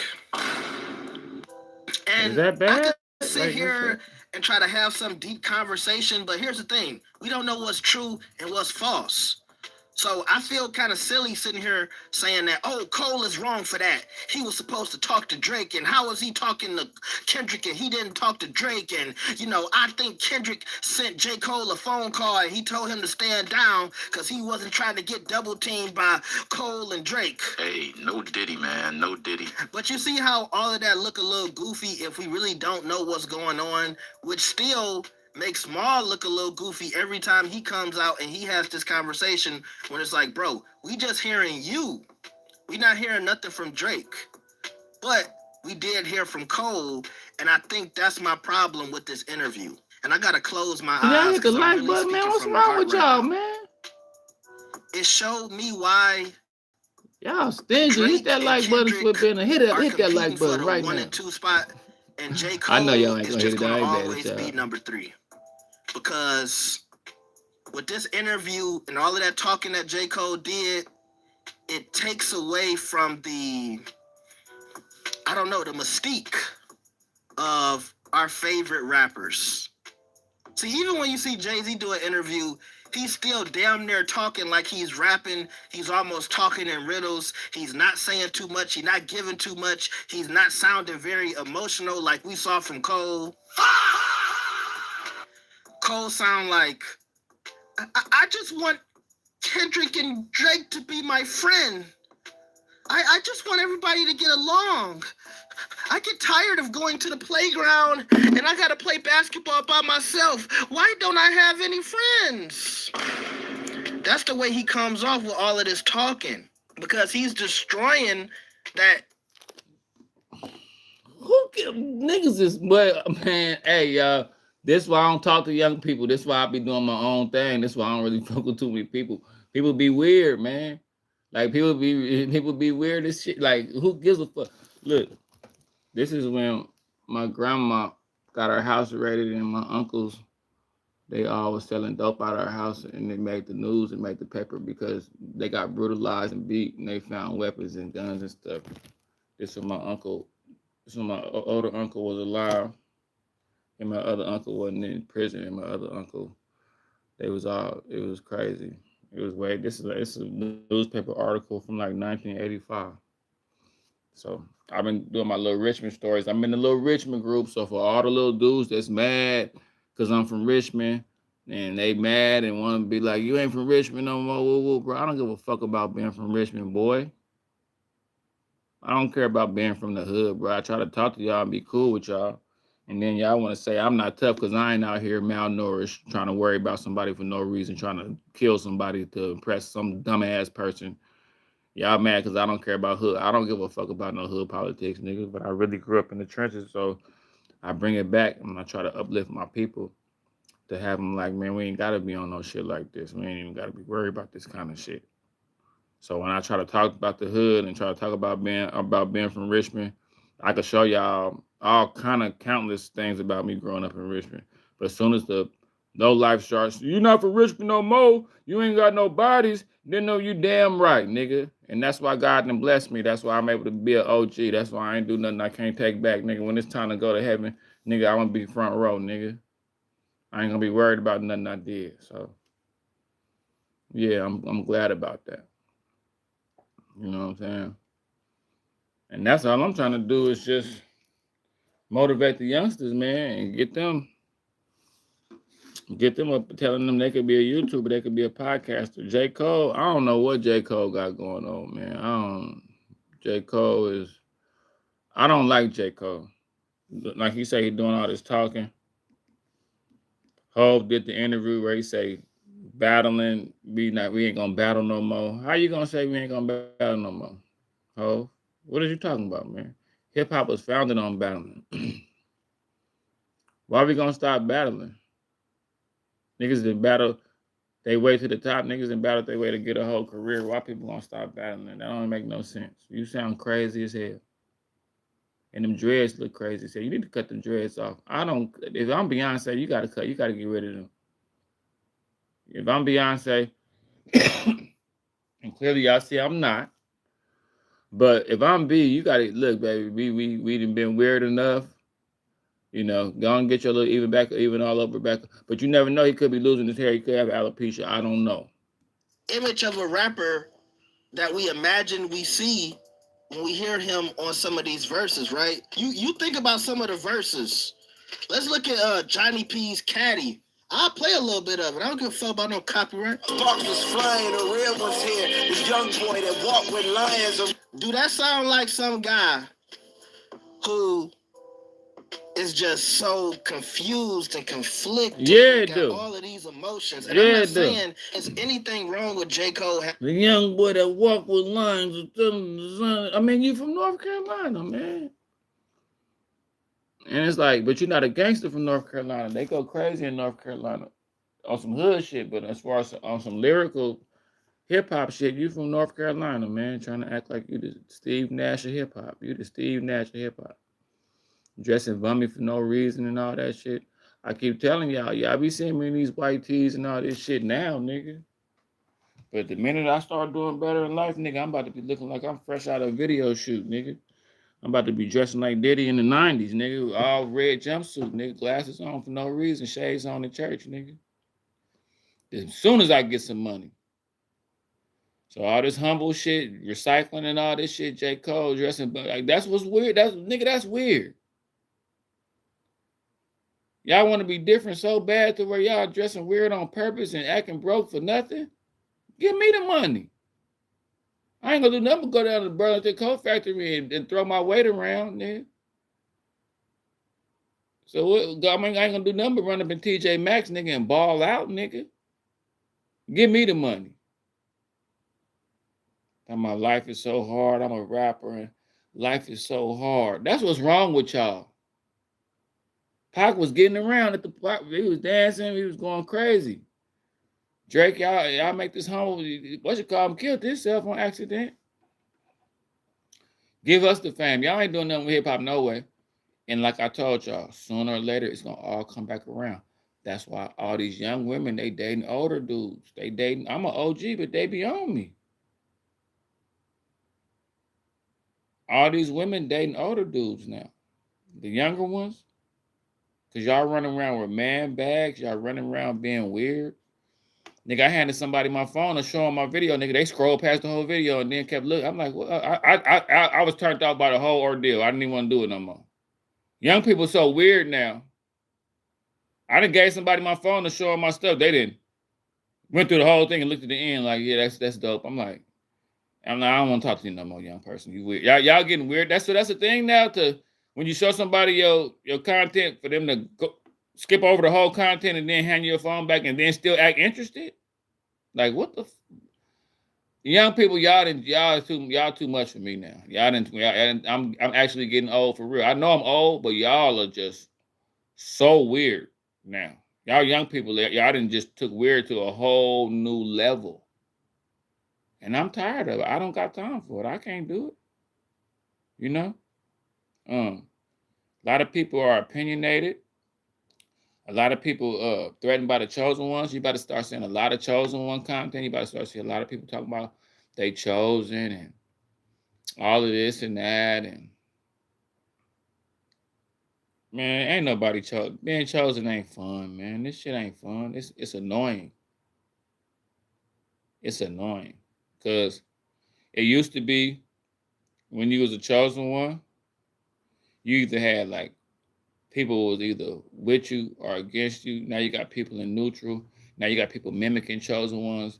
You got all kind of weird stuff going on. It's crazy. Everybody's opinion mean the most. Everybody feel like their opinions go crazy. And I don't value everybody's opinion. Let me go hit that like button, but y'all stingy, boy. Y'all been real stingy with that like button, I see. This chat, I done had at least 1,000 people come through. Y'all gotta hit that like button, man, so it can go up. But I remember a time when hip hop, when people was actually rapping and there was a lot of music and all that. Now it's just, I'm disgusted, bro. I ain't gonna lie. But it's a whole lot. It's a whole lot going on in these YouTube streets. You can't keep up with everything. The team takeover. What's this? We checked with them earlier this What's morning, this? Michelle, and they didn't have numbers to give us on how many teens were initially taken into custody or What's how many this? people were hurt. We're going to keep following up with them throughout the morning. But as you just saw, there's video showing at least one person being loaded into an ambulance, several teens being taken away in handcuffs. Let's show you what this all looked like last night. This started around 9 o'clock. Teens, they covered the sidewalks at times along State Street, Randolph, over on Wabash. Chicago police, they could be seen placing handcuffs on several teens. Some were even fighting, as you can see, being placed into the back of a police van. Take your ass Officers home. could be heard telling their friends they would be taken over to the 1st District Police Station. Over the course of the hour that this was happening, officers flooded the area on bikes to try and see if they could break up this crowd. This has been an issue in Chicago for years. It's something aldermen are still trying to handle, potentially with a teen curfew that can essentially be moved from the usual time at 10 p.m. But I want you to look at this. So this comes from Alderman Brian Hopkins. He spearheaded this movable curfew. He posted this on social media last night saying, quote, "I'm at State and Lake, crowd partially dispersed by Hit that like 10:40 button. Double p.m. tap the The screen, situation y'all. was out of control about an hour Appreciate ago. that. Look at God. Then at 10 p.m., an order was issued for curfew enforcement. It had an immediate impact on this violent teen trend. Curfew enforcement is effective. Mayor Brendan Johnson, he vetoed that first version of what was called a snap curfew last year. A tweaked version of it was passed earlier this year through a public safety committee. Go home. Nah, it is some good hip hop still. You right. I'm too busy living. Don't you know I be rapping and shit? Boy, I'm a rapper. You know what I'm saying? 40 years old and I'm rapping. Nigga, I'm out here scrapping. I need financial backing. Nigga, I done wore this shirt 2 times this week, nigga. I need it. I'm actually rapping because I need it, nigga. I'm rapping because I need the money, nigga. I'm an artist, nigga. You a 40-year-old rapper? Yes, I am. Where can I do a show? Can I get some money for it? I'll be a battle rapper for the money. Shit. So I took the man and the jam and the trash can and the bam bam and the bam. You're a battle rapper. You got to be all over. I'm ready to battle rap for the money. I'm rapping for the money, nigga. But it has not gone up yet for a vote from the entire city council. So Everett, a lot of people trying to figure out different ways to handle this so the teens don't get hurt. So do y'all know what that led to? Probably some deaths. I'm gonna keep it 100. No deaths, though? Hold on. Let's all take a moment. Let's congratulate them. Because usually this would result in deaths there, being honest. Chicago, y'all just thugging for no reason, Chicago. I can solve this pretty easily. Chicago doing shit for no reason. He said, you know, remember what he said on the last video. You can't jail your way out of a crime. He said jail is racist. Do y'all know what this led to? Hold on, I'm on no shit I coming just want across to show my y'all screen. that. How Brandon Johnson and Governor Pritzker just walking around the city with armed men. They have protection. I have an easy solution. Listen, Have to. You have the kids, right? Once they start being rambunctious, oh my goodness. Yeah, I'm gonna show you some crazy stuff. Let me see. Niggas got a bunch of typing going on. What's going on? What niggas talking about? Cause I be having to watch people. They be talking 100 miles an hour about all kind of shit. Where you at? There's hella new leagues started in the past 2 years. Oh. Once they start being rambunctious and disturbing and gathering in large crowds, the police start arresting them, put them in juvie, hit their juveniles, and the only way they get released is if their parents pay $1,000 bail. Can't pay the bail, you gotta spend 2 $1,000 weeks in jail. bill. You get 2 strikes. Third strike, you're getting out of juvie, and you go into the real jail, and you gotta do 6 months. No, 6 months too long. Real time, baby. 3 months, or pay Lock 'em up. $10,000 in bail. I guarantee you, them parents gonna stop letting their kids be out there, knowing they gotta pay $1,000 to bail them out. What y'all think about that? It's not a bad idea. Yeah, I feel like it's a ton of 2 ways that we can strikes. fix this, but 2 strikes. Hold on, but the Brandon Johnson vetoing putting a curfew is insane. I think that he doesn't care. because you saw at 10:40 it was clear. So put the curfew for like when the sun goes down. That's the curfew. This is what When the sun goes down, take your ass in the house. obviously.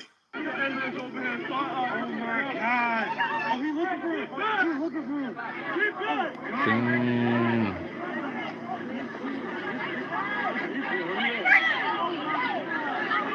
What's going on?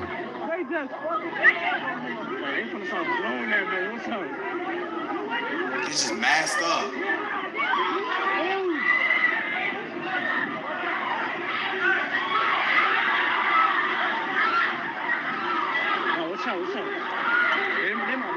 No shots here. This is surprising. But they fighting.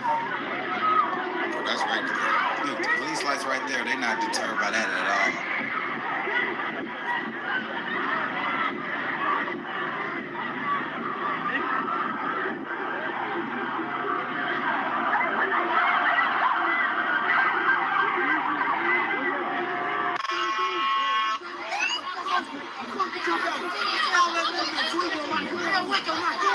Being young is so hard these days, man. You hear the accents.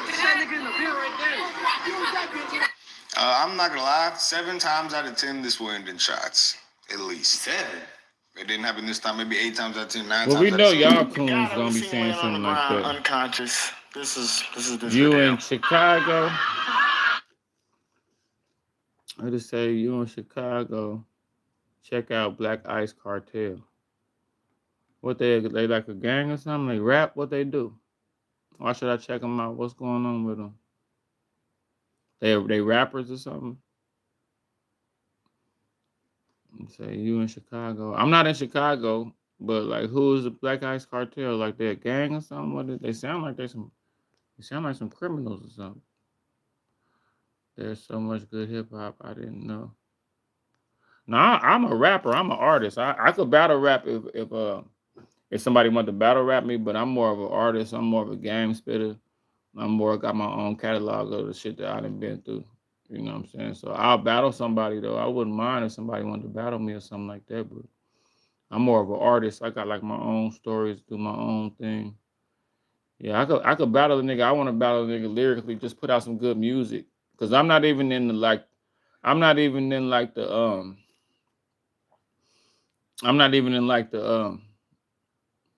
I would call it like the lyrical backpack lane.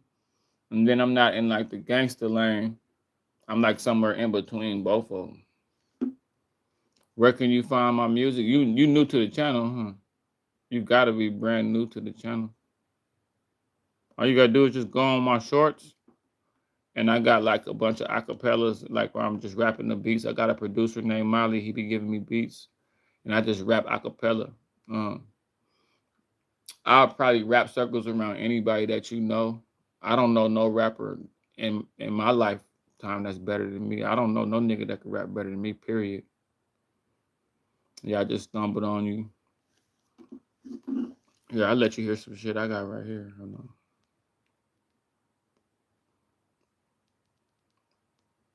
Like I'm a MC, like I'm more of a I'm just a real good rapper, man. I'm just better than a lot of people at rapping. I'm just a real good rapper. And I'm very good at what I do. I talk shit.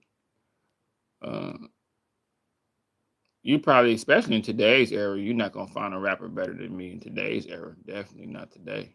I'm better. I wrap circles around a lot of these people today.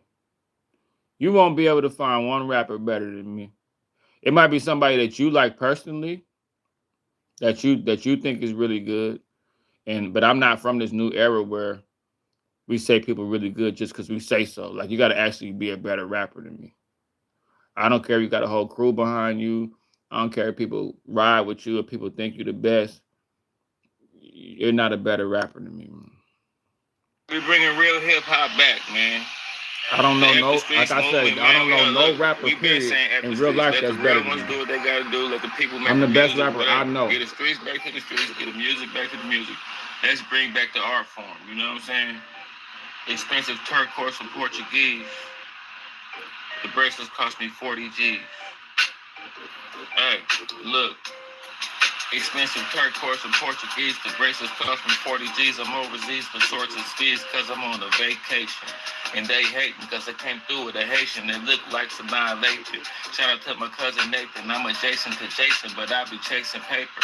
Still hard to believe Luka a Laker. I'm thinking about getting a taper. They always talk about Master P, but they forgot about Tony Drake.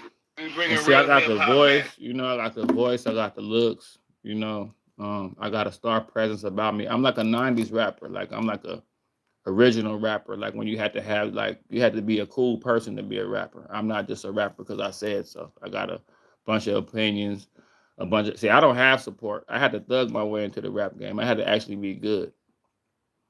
Like, I didn't have people supportive of me. Nobody wanted to push me. Nobody wanted to put me on songs. People don't even upload these videos I show you. Like, I got videos with all kind of views. Damn, baby, whenever this girl see me online, she be tripping. Look, I got stuff right. Like, that's why I leave it up to y'all. Y'all help me out. Like, I'm so threatening and I'm so scary to the people around me to where they know if they would have gave me a fair chance that they'd have put me on the forefront, I'd have took over. But them not putting me at the forefront is what got me leaving niggas in the dust now. Because they were just so threatened by me. Because I was just so polarized. I know how to draw too. And I lift weights. I'm in the gym too. I look small, but my muscle belly's when I flex.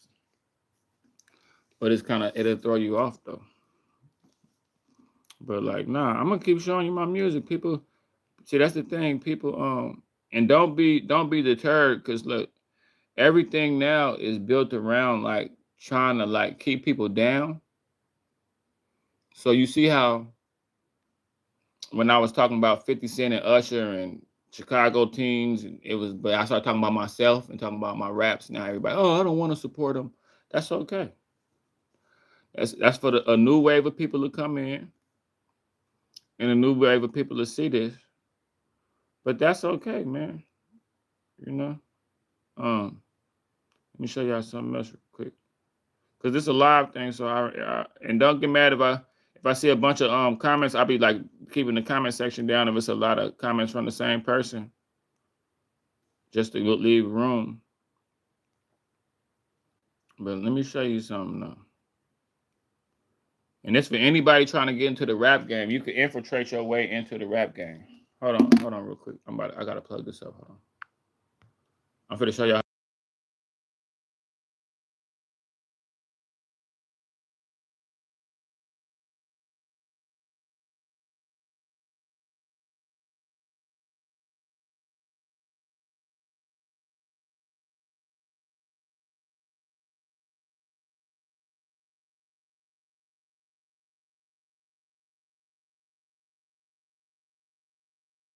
Hitting that like button for me too, man. Y'all some real players for that. I appreciate y'all, man. But nah, with this rap stuff, I had to thug my way in, and I got more buzz now. It's a trip. I got more buzz now rapping than on my own. Cause see, it's different when you get it on your own. I didn't ride nobody coattails. I didn't like necessarily kick it with niggas that was in a gang. I didn't kick it with niggas that was already making rappers and their family kind of had ties to other people. I did it on my own. I had to get out the mud because nobody helped me. Nobody wanted to put me on songs. Nobody even wanted to tell me that I was good. I just let one of my folks hear me rapping. That nigga said I was freestyling. Like when people say you freestyling, they kind of low key trying to like throw a lug at you like it wasn't that good. So I peeped that right there and just said, okay, I'm gonna do away with all of this shit. I appreciate you, man. Nah, like I got a like this right here. Hold on, let me show you real quick.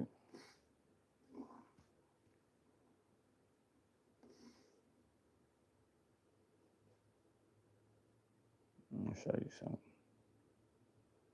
See, here go one right here. I be doing stuff like I do my rapping, like I just throw it in. Like I just throw rap in there. Yeah. All right, I'm talking to you. I'm just talking to you. You want to kill me? You can't. Go ahead, man. No, I ain't just a hero. I ain't no hero.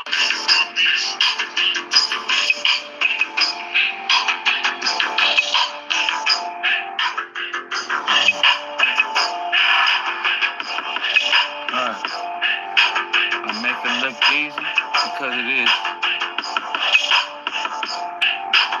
I make it look easy because it is.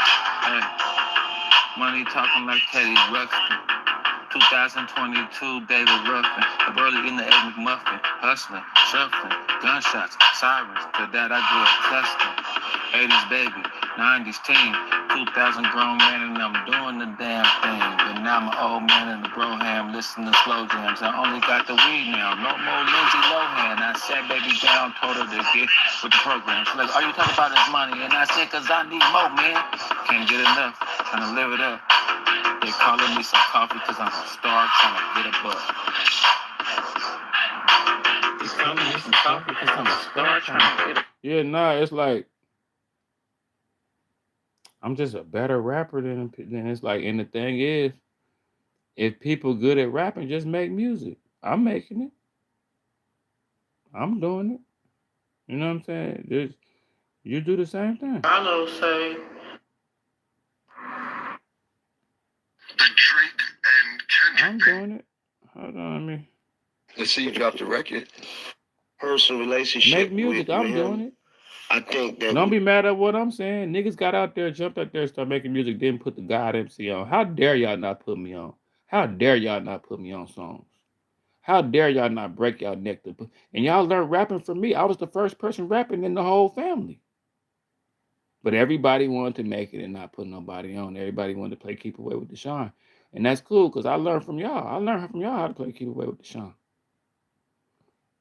Courtney, I learned from them. You feel me? I learned from the best. Got to this place where it's like I'm gonna speak for myself. I learned from and nobody them. else.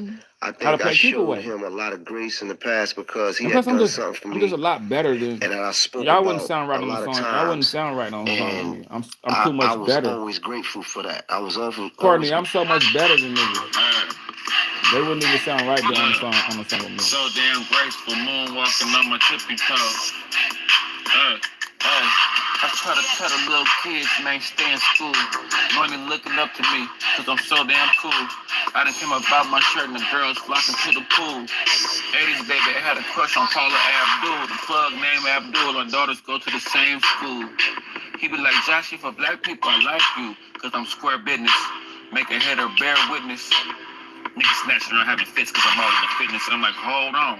Y'all got the game all wrong. Seem like the real players, real hustlers, they all gone. And I'm the last of the Flohicans. And that right there. Let's see you drop the record. That right there got. It went up. So that flow right there got 35 likes. And see, you could tell when they ain't just liking the Mano. Like you can look at all my other stuff there, got people on there talking and they got like 10 likes. They liking the raps. So what you do is you infuse your raps with the topics. So people click on like, oh, I'm looking at Mano and 50 Cent. And that's on there, but then, oh, who is dude rapping? And then if you actually could rap, people gonna stay and listen. Like, wait a minute, he could really rap though. But niggas is scared to put themselves on display because they don't really know if they could rap like that. See, when I first started rapping, I knew I could rap. It wasn't a pipe dream for me. I wasn't guessing. Like I actually knew I could rap. I was like, I'm good. I listened to myself. I'm good. I know this is good. And see you dropped the record. You know what I'm saying? And this is my sports channel. Y'all don't follow my sports channel, but I be on there. I be on my sports channel going crazy. This is a whole nother channel I got, y'all. I put stuff on this channel that I don't even put on this channel. Short arm Louis. Louis short arm. Infant arms. Louis arms not so strong.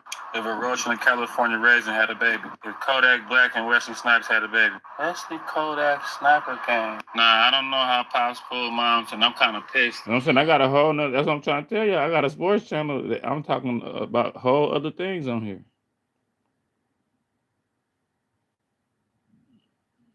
I got a whole other channel where I'm talking about whole other stuff. Doing whole, this ain't even on here. Look, I don't slide through.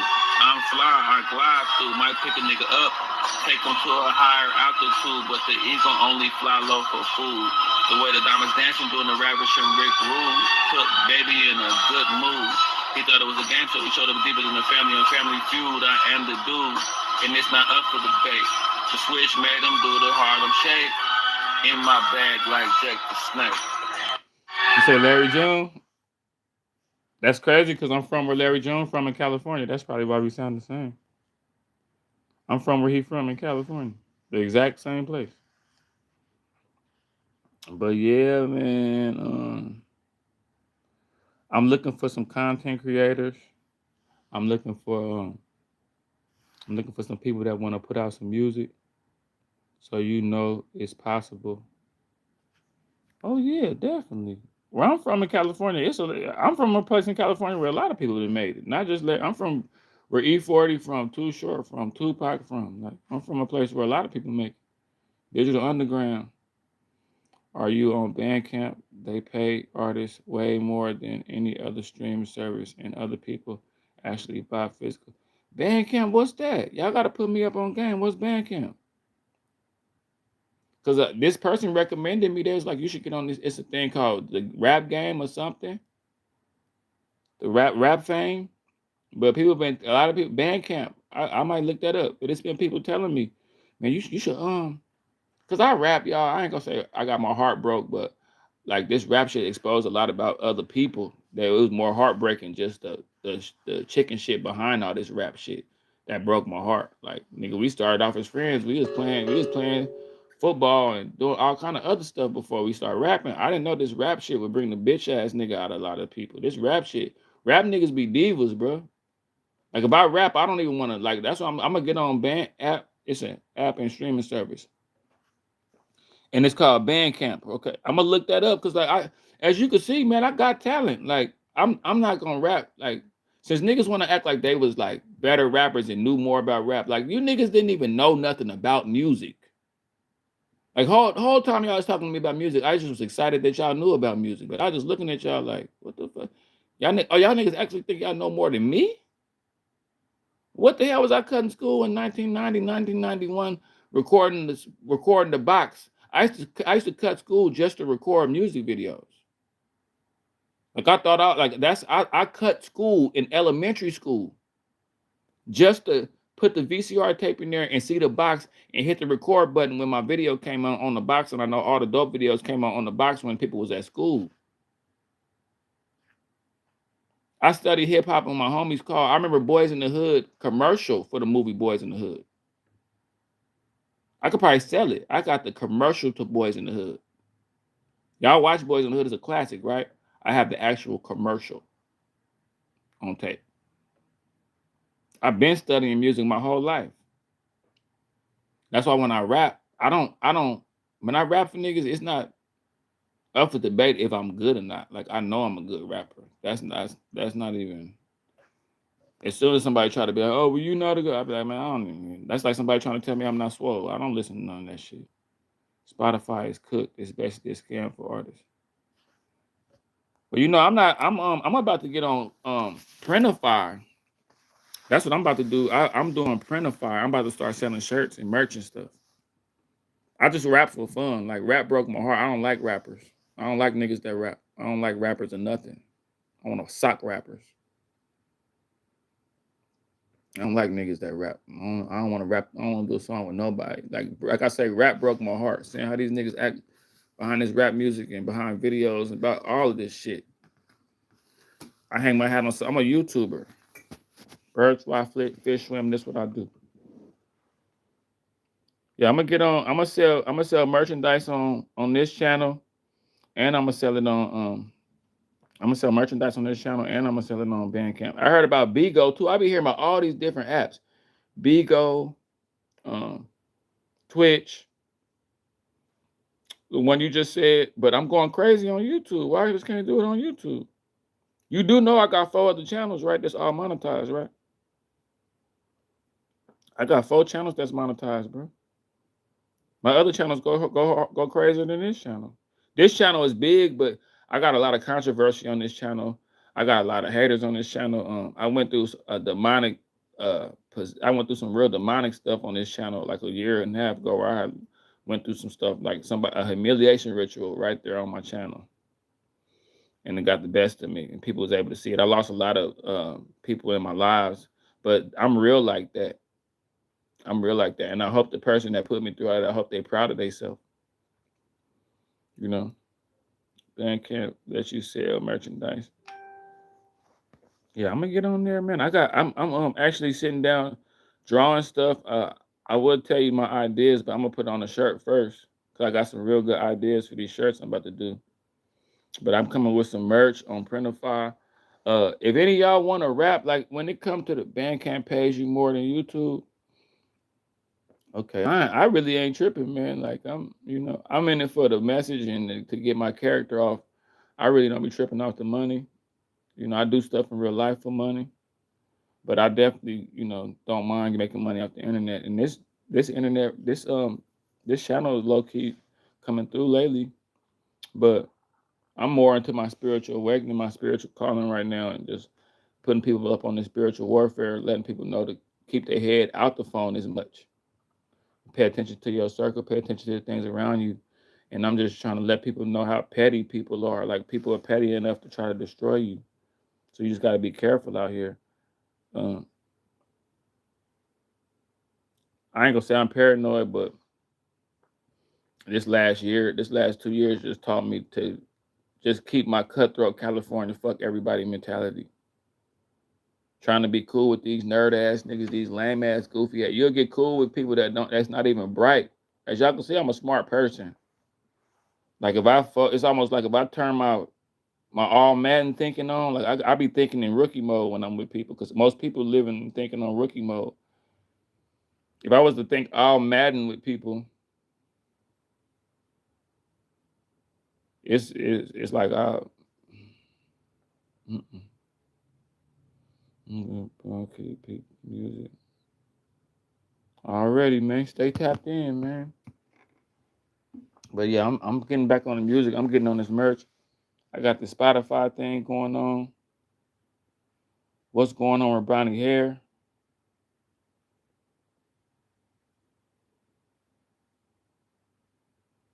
What's going on with Brownie's hair? We don't know. We don't know, Brownie. Let me see. But nah, y'all turn me up, man, and y'all rock with me. I'm gonna be getting on these lives. Whenever I have a good live like this, YouTube will try to slow me down. I want to see this real quick, though. I had seen a rapper had threatened. On social media, in the video, Cartel A Bo rapper from had Houston's threatened Lakewood area refers to the his police. neighborhood as Murderwood. The union fired back on Facebook saying no one in Houston calls Lakewood Murderwood, even going so far as to question his credibility in the video. Now Cartel Bo says he's being targeted, claiming harassment by law enforcement. So what's really going on here? Joining us now to respond to this for the first time, Cartel Bo, along with his attorney. This boy done went and got his attorney? So how did this even happen? Okay, well, Everybody knows about the video that I got famous from, the Hoover video with Maxo Cream. It originally started though. They tried to pretty much slander and destroy our names with false information by saying and telling the news, which here public news reports that we were at a school and the school was open and children was leaving the school, and that's back in 2018. Yes, yeah. That came out in federal court to be a lie. That was a lie, and HPD didn't have anybody to go to the courtroom to make an excuse to explain those lies. That school was shut down for Hurricane Harvey. And the part of the reason that we wanted to use a destroyed school is because it's the look of a destroyed school in a destroyed park. We haven't gone to that park all our lives. But we don't get that type of aggression when you go to these Trump rallies, these MAGA rallies, and all these Proud Boys walk around with guns and this, that, and other. We particularly went down for felon in possession of a firearm and nothing else. We didn't commit any crimes. We didn't hurt anybody, but it is what it is. We took our punishment to the chin. I got the most time. I took responsibility, this, that, and other, because it was time handed out. And that's, once again, so we can keep the audience Yes, that's 2018 so now, case. Yes, sir. So now I Let's get fast out. I forward got two now. kids. I'm a single father to both of them.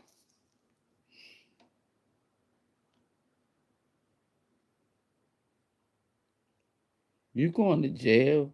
You doing time behind showing a video? You willing to go sit in jail? You willing to go sit in jail behind trying to have guns in a video?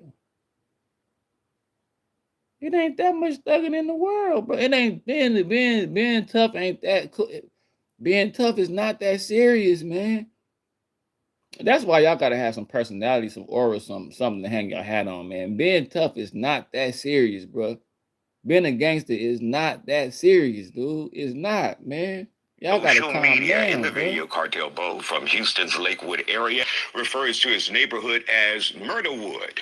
The union fired back on Facebook saying no one in Houston calls Lakewood Murderwood, even going so far as to question his credibility in the video. Now Cartel Bo says he's being targeted, claiming harassment by law enforcement. So what's really going on here? Joining us now to respond to this for the first time, Cartel Bo, along with his attorney, Carl Moore.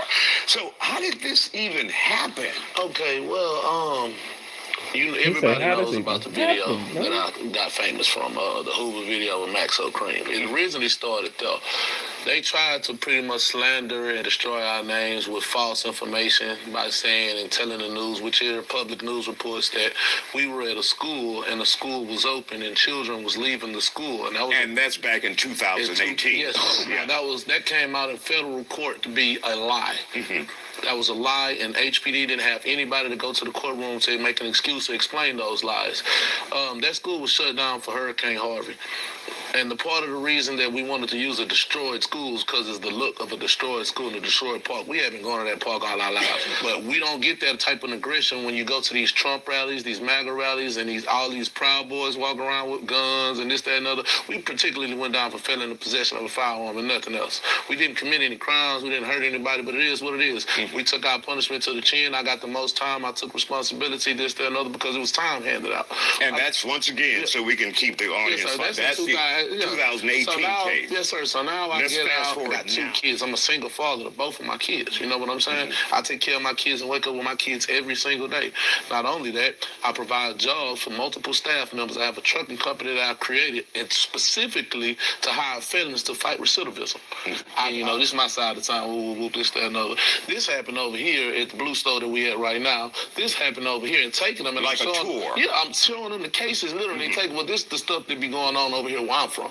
This, that, and other. You understand what I'm saying? When I was over here, we used to call it Murderwood. We was kids. That was like every hood that's supposed to be wood, they always have a nickname to try to make their hood. Bringing that stuff into fruition, helping my people, helping the community come together, showing that we can be stronger, be better. And you got some people in certain areas in the Houston Police Department that's looking and saying, I hate that man. I hate that man. No matter how much I do for my community, no matter what, this, that, and other, he wasn't never supposed to get out of jail. And I will air names out on this news, but I'm not going to do that because y'all asked me not to. But I'm going to say this. You feel me? I was asked not. I want to air names.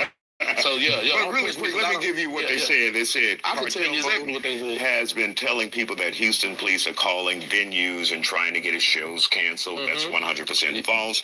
We're 15 likes. Can we appreciate that like, y'all? Appreciate for you. calling Lakewood Murderwood, and you just explained that. They say no one calls it that. There have been 2 murders in that area this year, and that's your response. So but now, they're saying they're not bullying you. Now let's go there. I've been on the Texas tour, right? So we go to Waco. The Houston Police Department called Waco and told Waco that you got a violent gang member that's coming down there trying to do a show. There's going to be violence and there's going to be guns. Y'all need to watch out for them. When we got there, they had the place surrounded before anybody even got there. When we got there, they told us, hey, we had a call. We got a heads up that we had a violent gang member on the way to our town. This show needs to eat early. What's going on? They walked through the whole venue the entire time trying to make people leave. They forced half the crowd to leave, you know what I'm saying, just being petty because people didn't want to be around all that extra police activity. Cool. The other cities didn't pay that much attention, but I had a show in Lubbock. They had the police there at 9 o'clock. Lubbock also told us that the Houston Police Department called and tipped them off, and they told them that we had gotten to a fight and had a shootout at Austin. I've never had any violence. I never had any fights. And any. We're going to take a quick break here. Attorney Carl Moore. So you have some concerns. You're saying that your address yes, on social. Yeah, man. You know, I'm going to plug this back up. Yeah, man. The police say, nigga, you making these videos acting like you from somewhere crazy and you ain't even dead. They police like, man, knock it off, man. He calling it Murderwood, but I think he. It's gone. And Barack Obama is gone, children. Oh, I miss that nigga. On social media, in the father of 2 children, put kids and different things like that. But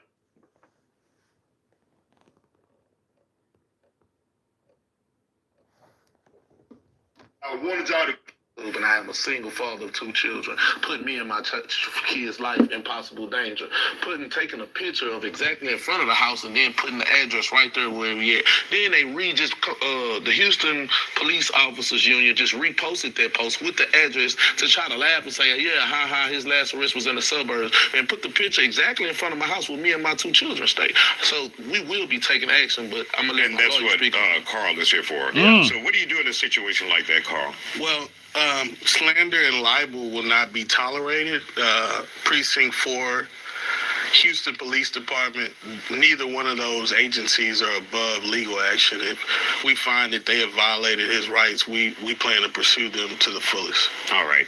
And of course, once again, the union said that they are not targeting. Say, man, y'all better quit playing with people, man. Y'all better knock it off, man.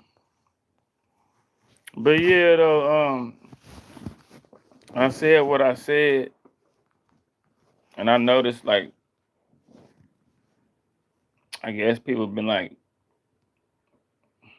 looking at my stuff and following me and stuff like that. And I guess they feel some kind of way or something, I don't know. But I can only imagine, though. I can only imagine being cool with somebody, being a complete asshole to them for, like, no fucking reason at all. And then them just, like, blowing up and, like, doing their thing. And, like, but you was around them the whole time and you just start acting stupid for nothing. Like, I don't know. I don't got no explaining to do. I ain't finna finally get here and finally get everybody that had their little chances here, chances there. You know, and it ain't even like I'm blowing up off of this, but it just, like, the thing about this is it just feel good to do this. It feel good to be able to holler at y'all because I got a lot of stuff to say. Like, I'm doing what I'm supposed to do. And I'm not worried about nobody's opinions because, like, when people throw you under a bus and people cut you off and people act weird with you, they just showing you that like they out of your league, really. When somebody try to show you that they think they bigger than you, or they try to, like, act like they not tripping off nothing you doing, they just showing you that they intimidated by you. And you out of a lot of these people league, really. You be out of their league. Like, you out of their league, not them out of your league. You out of their league. A lot of y'all more beautiful than y'all think, man. A lot of y'all are more unique than y'all think, man. A lot of y'all are more one of a kind, one of one than y'all think. And it's the in crowd and the toxic people job to make y'all feel like y'all not. The more exclusive you are, the more attention you're gonna draw, and the more those people gonna be dedicated to telling you you not who you think you are. The first thing somebody gonna do if you walk in a room and they see 3 people follow you and look at you and turn around and snicker and talk about you in a good or bad way, the first thing they're gonna do is try to get to you and be indirectly sitting next to you, ready to ask you for a cigarette or, do something. But they know what they coming with. They know why they coming. See, that's how I look at people. And when people tap me on the shoulder, I turn around, look them deep into their soul, like, what the fuck you talking to me about? And that's when they be like, I think he's on to the demon in me. Yes, I am. When them people looked at me walk by, I watched you see that, and I watched you turn around and point at me. I was looking through the mirror. While they was looking at me, I was looking at you. Look at them, look at me. You just went through that bankroll? While they was looking at me, I was looking at you. Look at them, look at me, and get mad. I didn't come sit by you by chance. I came and sit by you to see what the fuck you gonna do about it. Like, I'm real confrontational now. Y'all better stay the hell away from me. This African dude did a little roll thing. He looked me in his eyes, nigga. I walked up to him. I said, nigga, don't ever look at me again. He was like, and I know he could look. You could look wherever you want to look. You know what I'm saying? But just the simple fact that he locked, cause see, I'm a chosen one, and people like to lock eyes with me. No matter what people do, they like to let me see they looking at me. So he made sure he locked eyes with me. He wanted to let me know that he felt some kind of way about my presence. So he locked eyes with me, let his little nostrils flare up a little bit. I walked up to him. I said, don't look at me. I cut straight past the white meat, nigga. I cut to the bone. I didn't cut to the white meat. I cut to the bone, nigga. Don't look at me no more. And he knew exactly. He knew that he locked eyes with me. I stay in that gray area waiting for y'all to come in there like nobody there waiting on y'all. I'm in the gray area ducked down waiting. I'm in the gray area actually hiding. I'm gonna dip into this gray area. Everybody kind of scared of Cuz. Everybody looking at Cuz.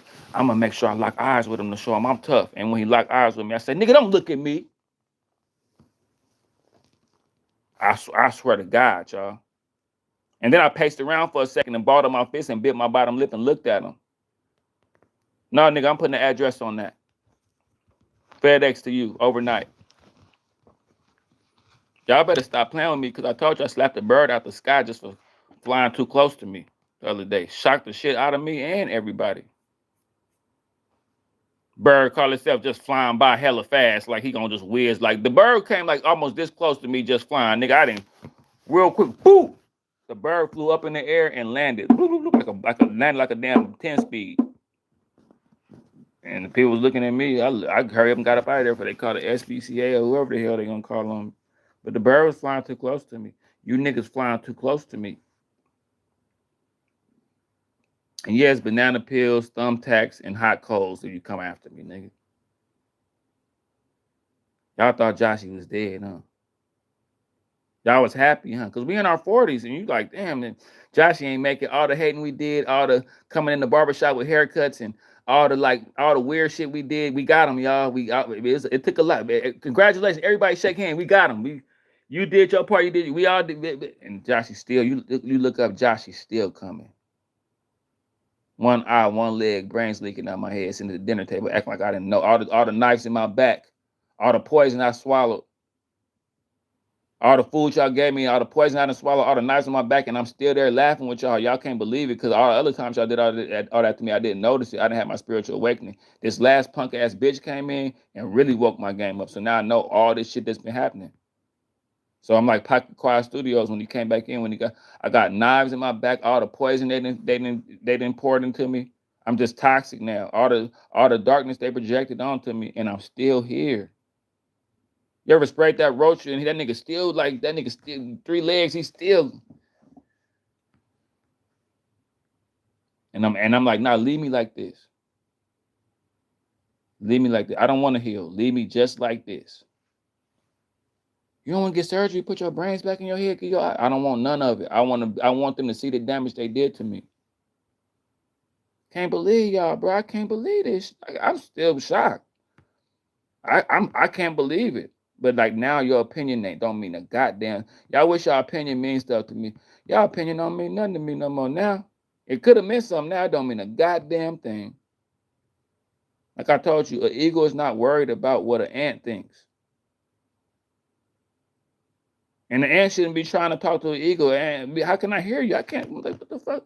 I can't hear you way up there, and then you way down here, and then you an ant on top of that. So even down here, you small on the ground too. It ain't like you like a ferret or a hamster or nothing. Nigga, you an ant, and I'm an eagle. So it's like, why is the eagle worried about what an ant think? An ant, like, man, that eagle, the way he fly, he need to. Hey, eagle, come here real quick. When you fly, you need to take your wing. Man, shut up, nigga. Judy, what up? I'm like, nigga, shut up, nigga. Cause I'm pissed now, bro. I can't believe, man. We could have did this together, y'all. We could have all did this together, man. That's what I thought. I thought we was gonna do this shit together. I'm surprised that niggas like, I'm not your friend no more now that you made it. I'm gonna cut you off. But y'all niggas always have been kind of weird. I've always been the cool one. That's why I've always had hella friends and shit. I didn't have to go mock nobody, follow nobody, kiss nobody ass, ride no coattails or nothing to get on. Nigga, I always been the in crowd. That's why it's going crazy right now. That's why I'm building my channels up now. I always been the in crowd. I always been the cool one. So niggas thought if they abandoned the cool one, desert the cool one, kick the cool one while he was down, that I wouldn't rise again. All I ask is that y'all stay the fuck away from me and let me keep rising. But y'all I ain't gotta ask y'all for that, because that's what's gonna happen. See, these niggas will try hard to make you not like them. Narcissistic people, they gon' go all the way through with it, bro. They gonna make you not like them. They want you to thoroughly not like them. They ain't no in between, nigga. I want you to hate my guts, nigga, and use me as motivation. And you know what? God damn it.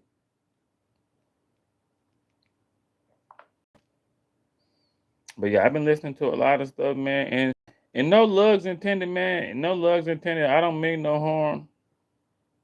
I don't want nobody to be stupid enough to think they checking me on something or calling me about anything. I know y'all dumb enough to do some shit like that, thinking I'm the same person and shit.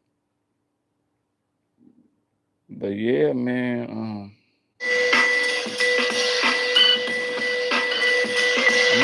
I'm gonna let Bay take it away. Some of you have been through humiliation where people have tried to humiliate you and your family. Some of you could have had whole families turn against you. Some of you could have had jobs turn against you, like the whole environment. Some of you could have schools, groups, organizations turn against you. Some of you could be online and have had whole communities and people and witches and baby witches and warlocks turn against you. At one point, you might have been somebody who people's opinion got to you to a certain degree, but anything that you went through, and a lot of you, I know that you went through certain things because you're to the point where you could literally care less. People know this. Some of you have somebody in your life that is a very dark, it could be a dark woman, a dark witch. A man can have that energy too, but check that video out. This could be a person that always wanted to have a hold on you. They wanted you to look to them for answers. They wanted you to come to them for permission or for some of them confirmation. This person also was like a monitoring spirit. So they expect for you to be like, well, what do you think about this? And you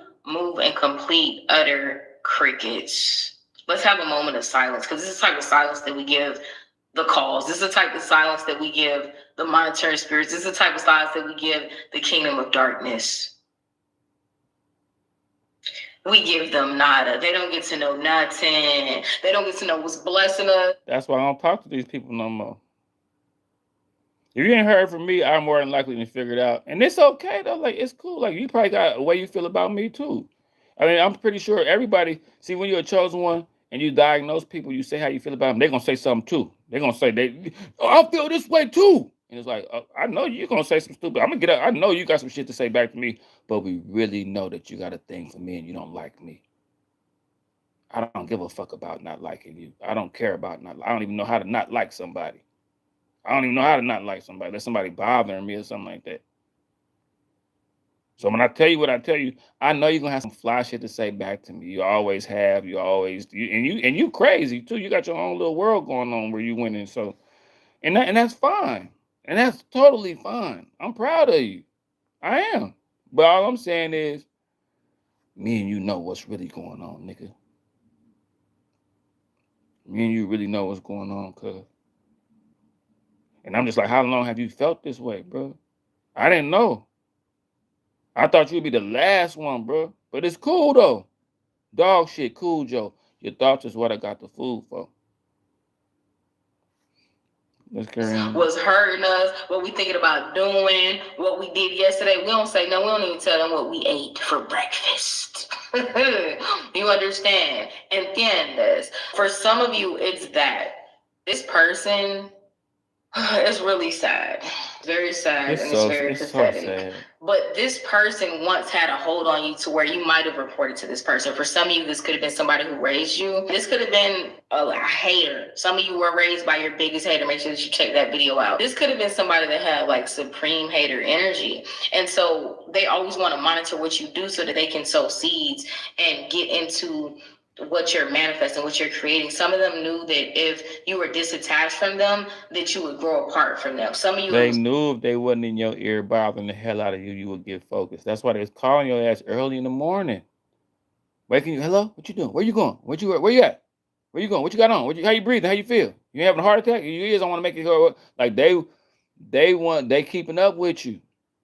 They not gonna be a star in their life, but they're gonna be a villain in yours. You see what I'm saying? I'm telling you, boy. I got my spiritual awakening now. I'm talking about, man, say. I had met some new nigga, he called himself getting mad at me, getting weird, and he gonna say, man, me and you, we like the... Whenever grown men start being like, man, you know what, man? It's like your life and my life. We like, whenever people start talking like that, oh, no. Even if they say something good, because all they doing is trying to set you up to do something bad. Like, they may say something like, man, we twins, man. You know what? We both be going... No, we both ain't doing a goddamn thing, boy. You got a funny shaped head. You kind of weird and everything, boy. You hella different from me. We ain't nowhere, no. Bro, I stand out. I got an aura and everything. I'm a cocky, arrogant, chosen one. See, now I know that y'all narcissistic people want to destroy people. I'm on y'all head top, pause. Since y'all think y'all grandiose, since y'all really think y'all somebody, nigga, I'm really running around like this, letting normal people, nigga, if you don't lift weight, shut up talking to me. Nigga, if your arm don't look like this, shut up. Shut up.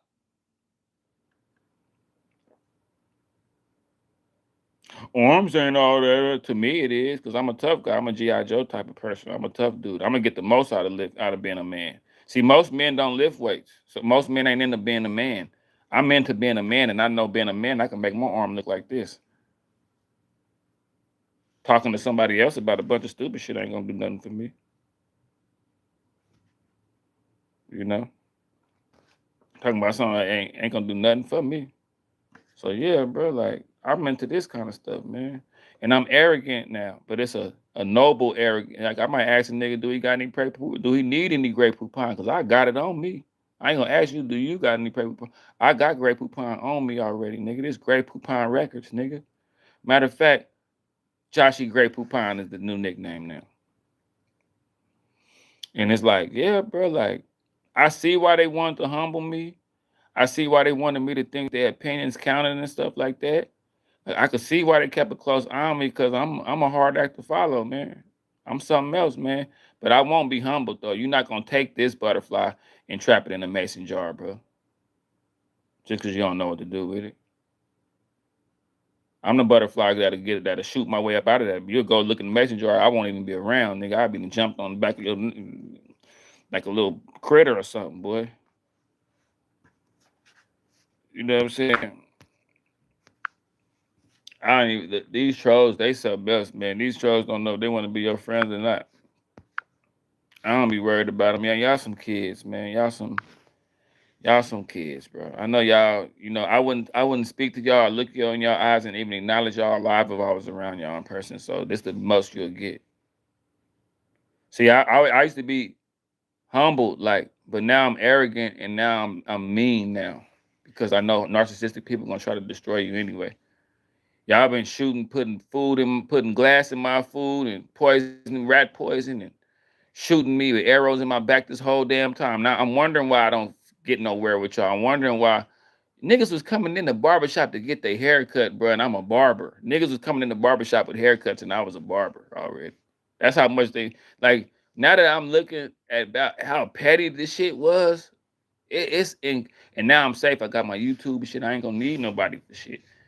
You know, I know when my mom passed away, ain't nobody gonna fuck with me and my family. I pretty much know that already. They don't fuck with me right now. But it's just crazy because I didn't do nothing to nobody but be myself. And it was either like stay around us and let us marginalize you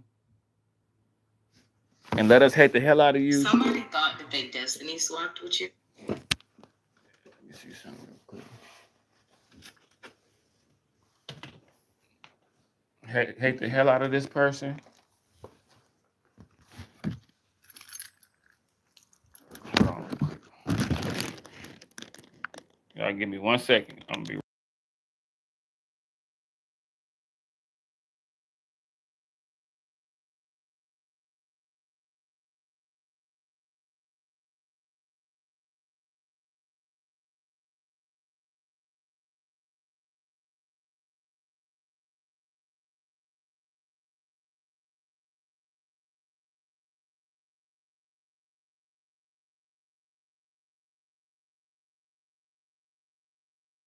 But yeah, though, man.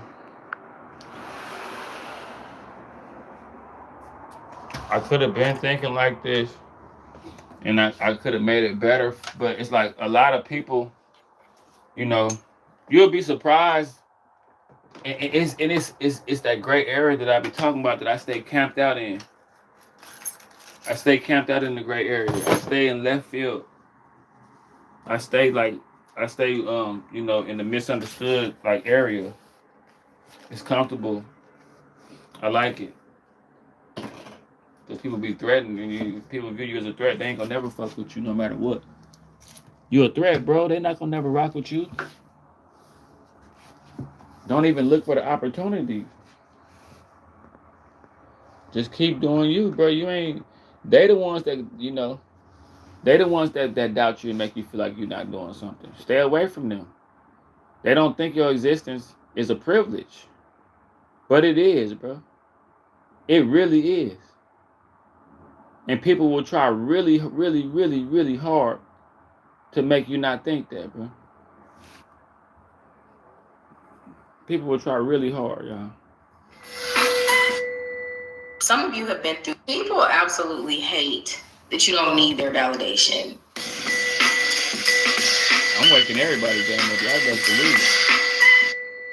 Some of you have been through humiliation where people have tried to humiliate you and your family. Some of you could have had whole families turned against you. Some of you could have had jobs turn against you, like the whole environment. Some of you could have schools, groups, organizations turn against you. Some of you could be online and have had whole communities and people and witches and baby witches and warlocks turn against you. At one point, you might have been somebody who people's opinion got to you to a certain degree, but anything that you went through, and a lot of you, I know that you went through certain things because you're to the point where you could literally care less. People know this. Some of you have somebody in your life that is a very dark, it could be a dark woman, a dark witch. A man can have that energy too, but check that video out. This could be a person that always wanted to have a hold on you. They wanted you to look to them for answers. They wanted you to come to them for permission or for some of them confirmation. This person also was like a monitoring spirit. So they expect for you to be like, well, what do you think about this? And you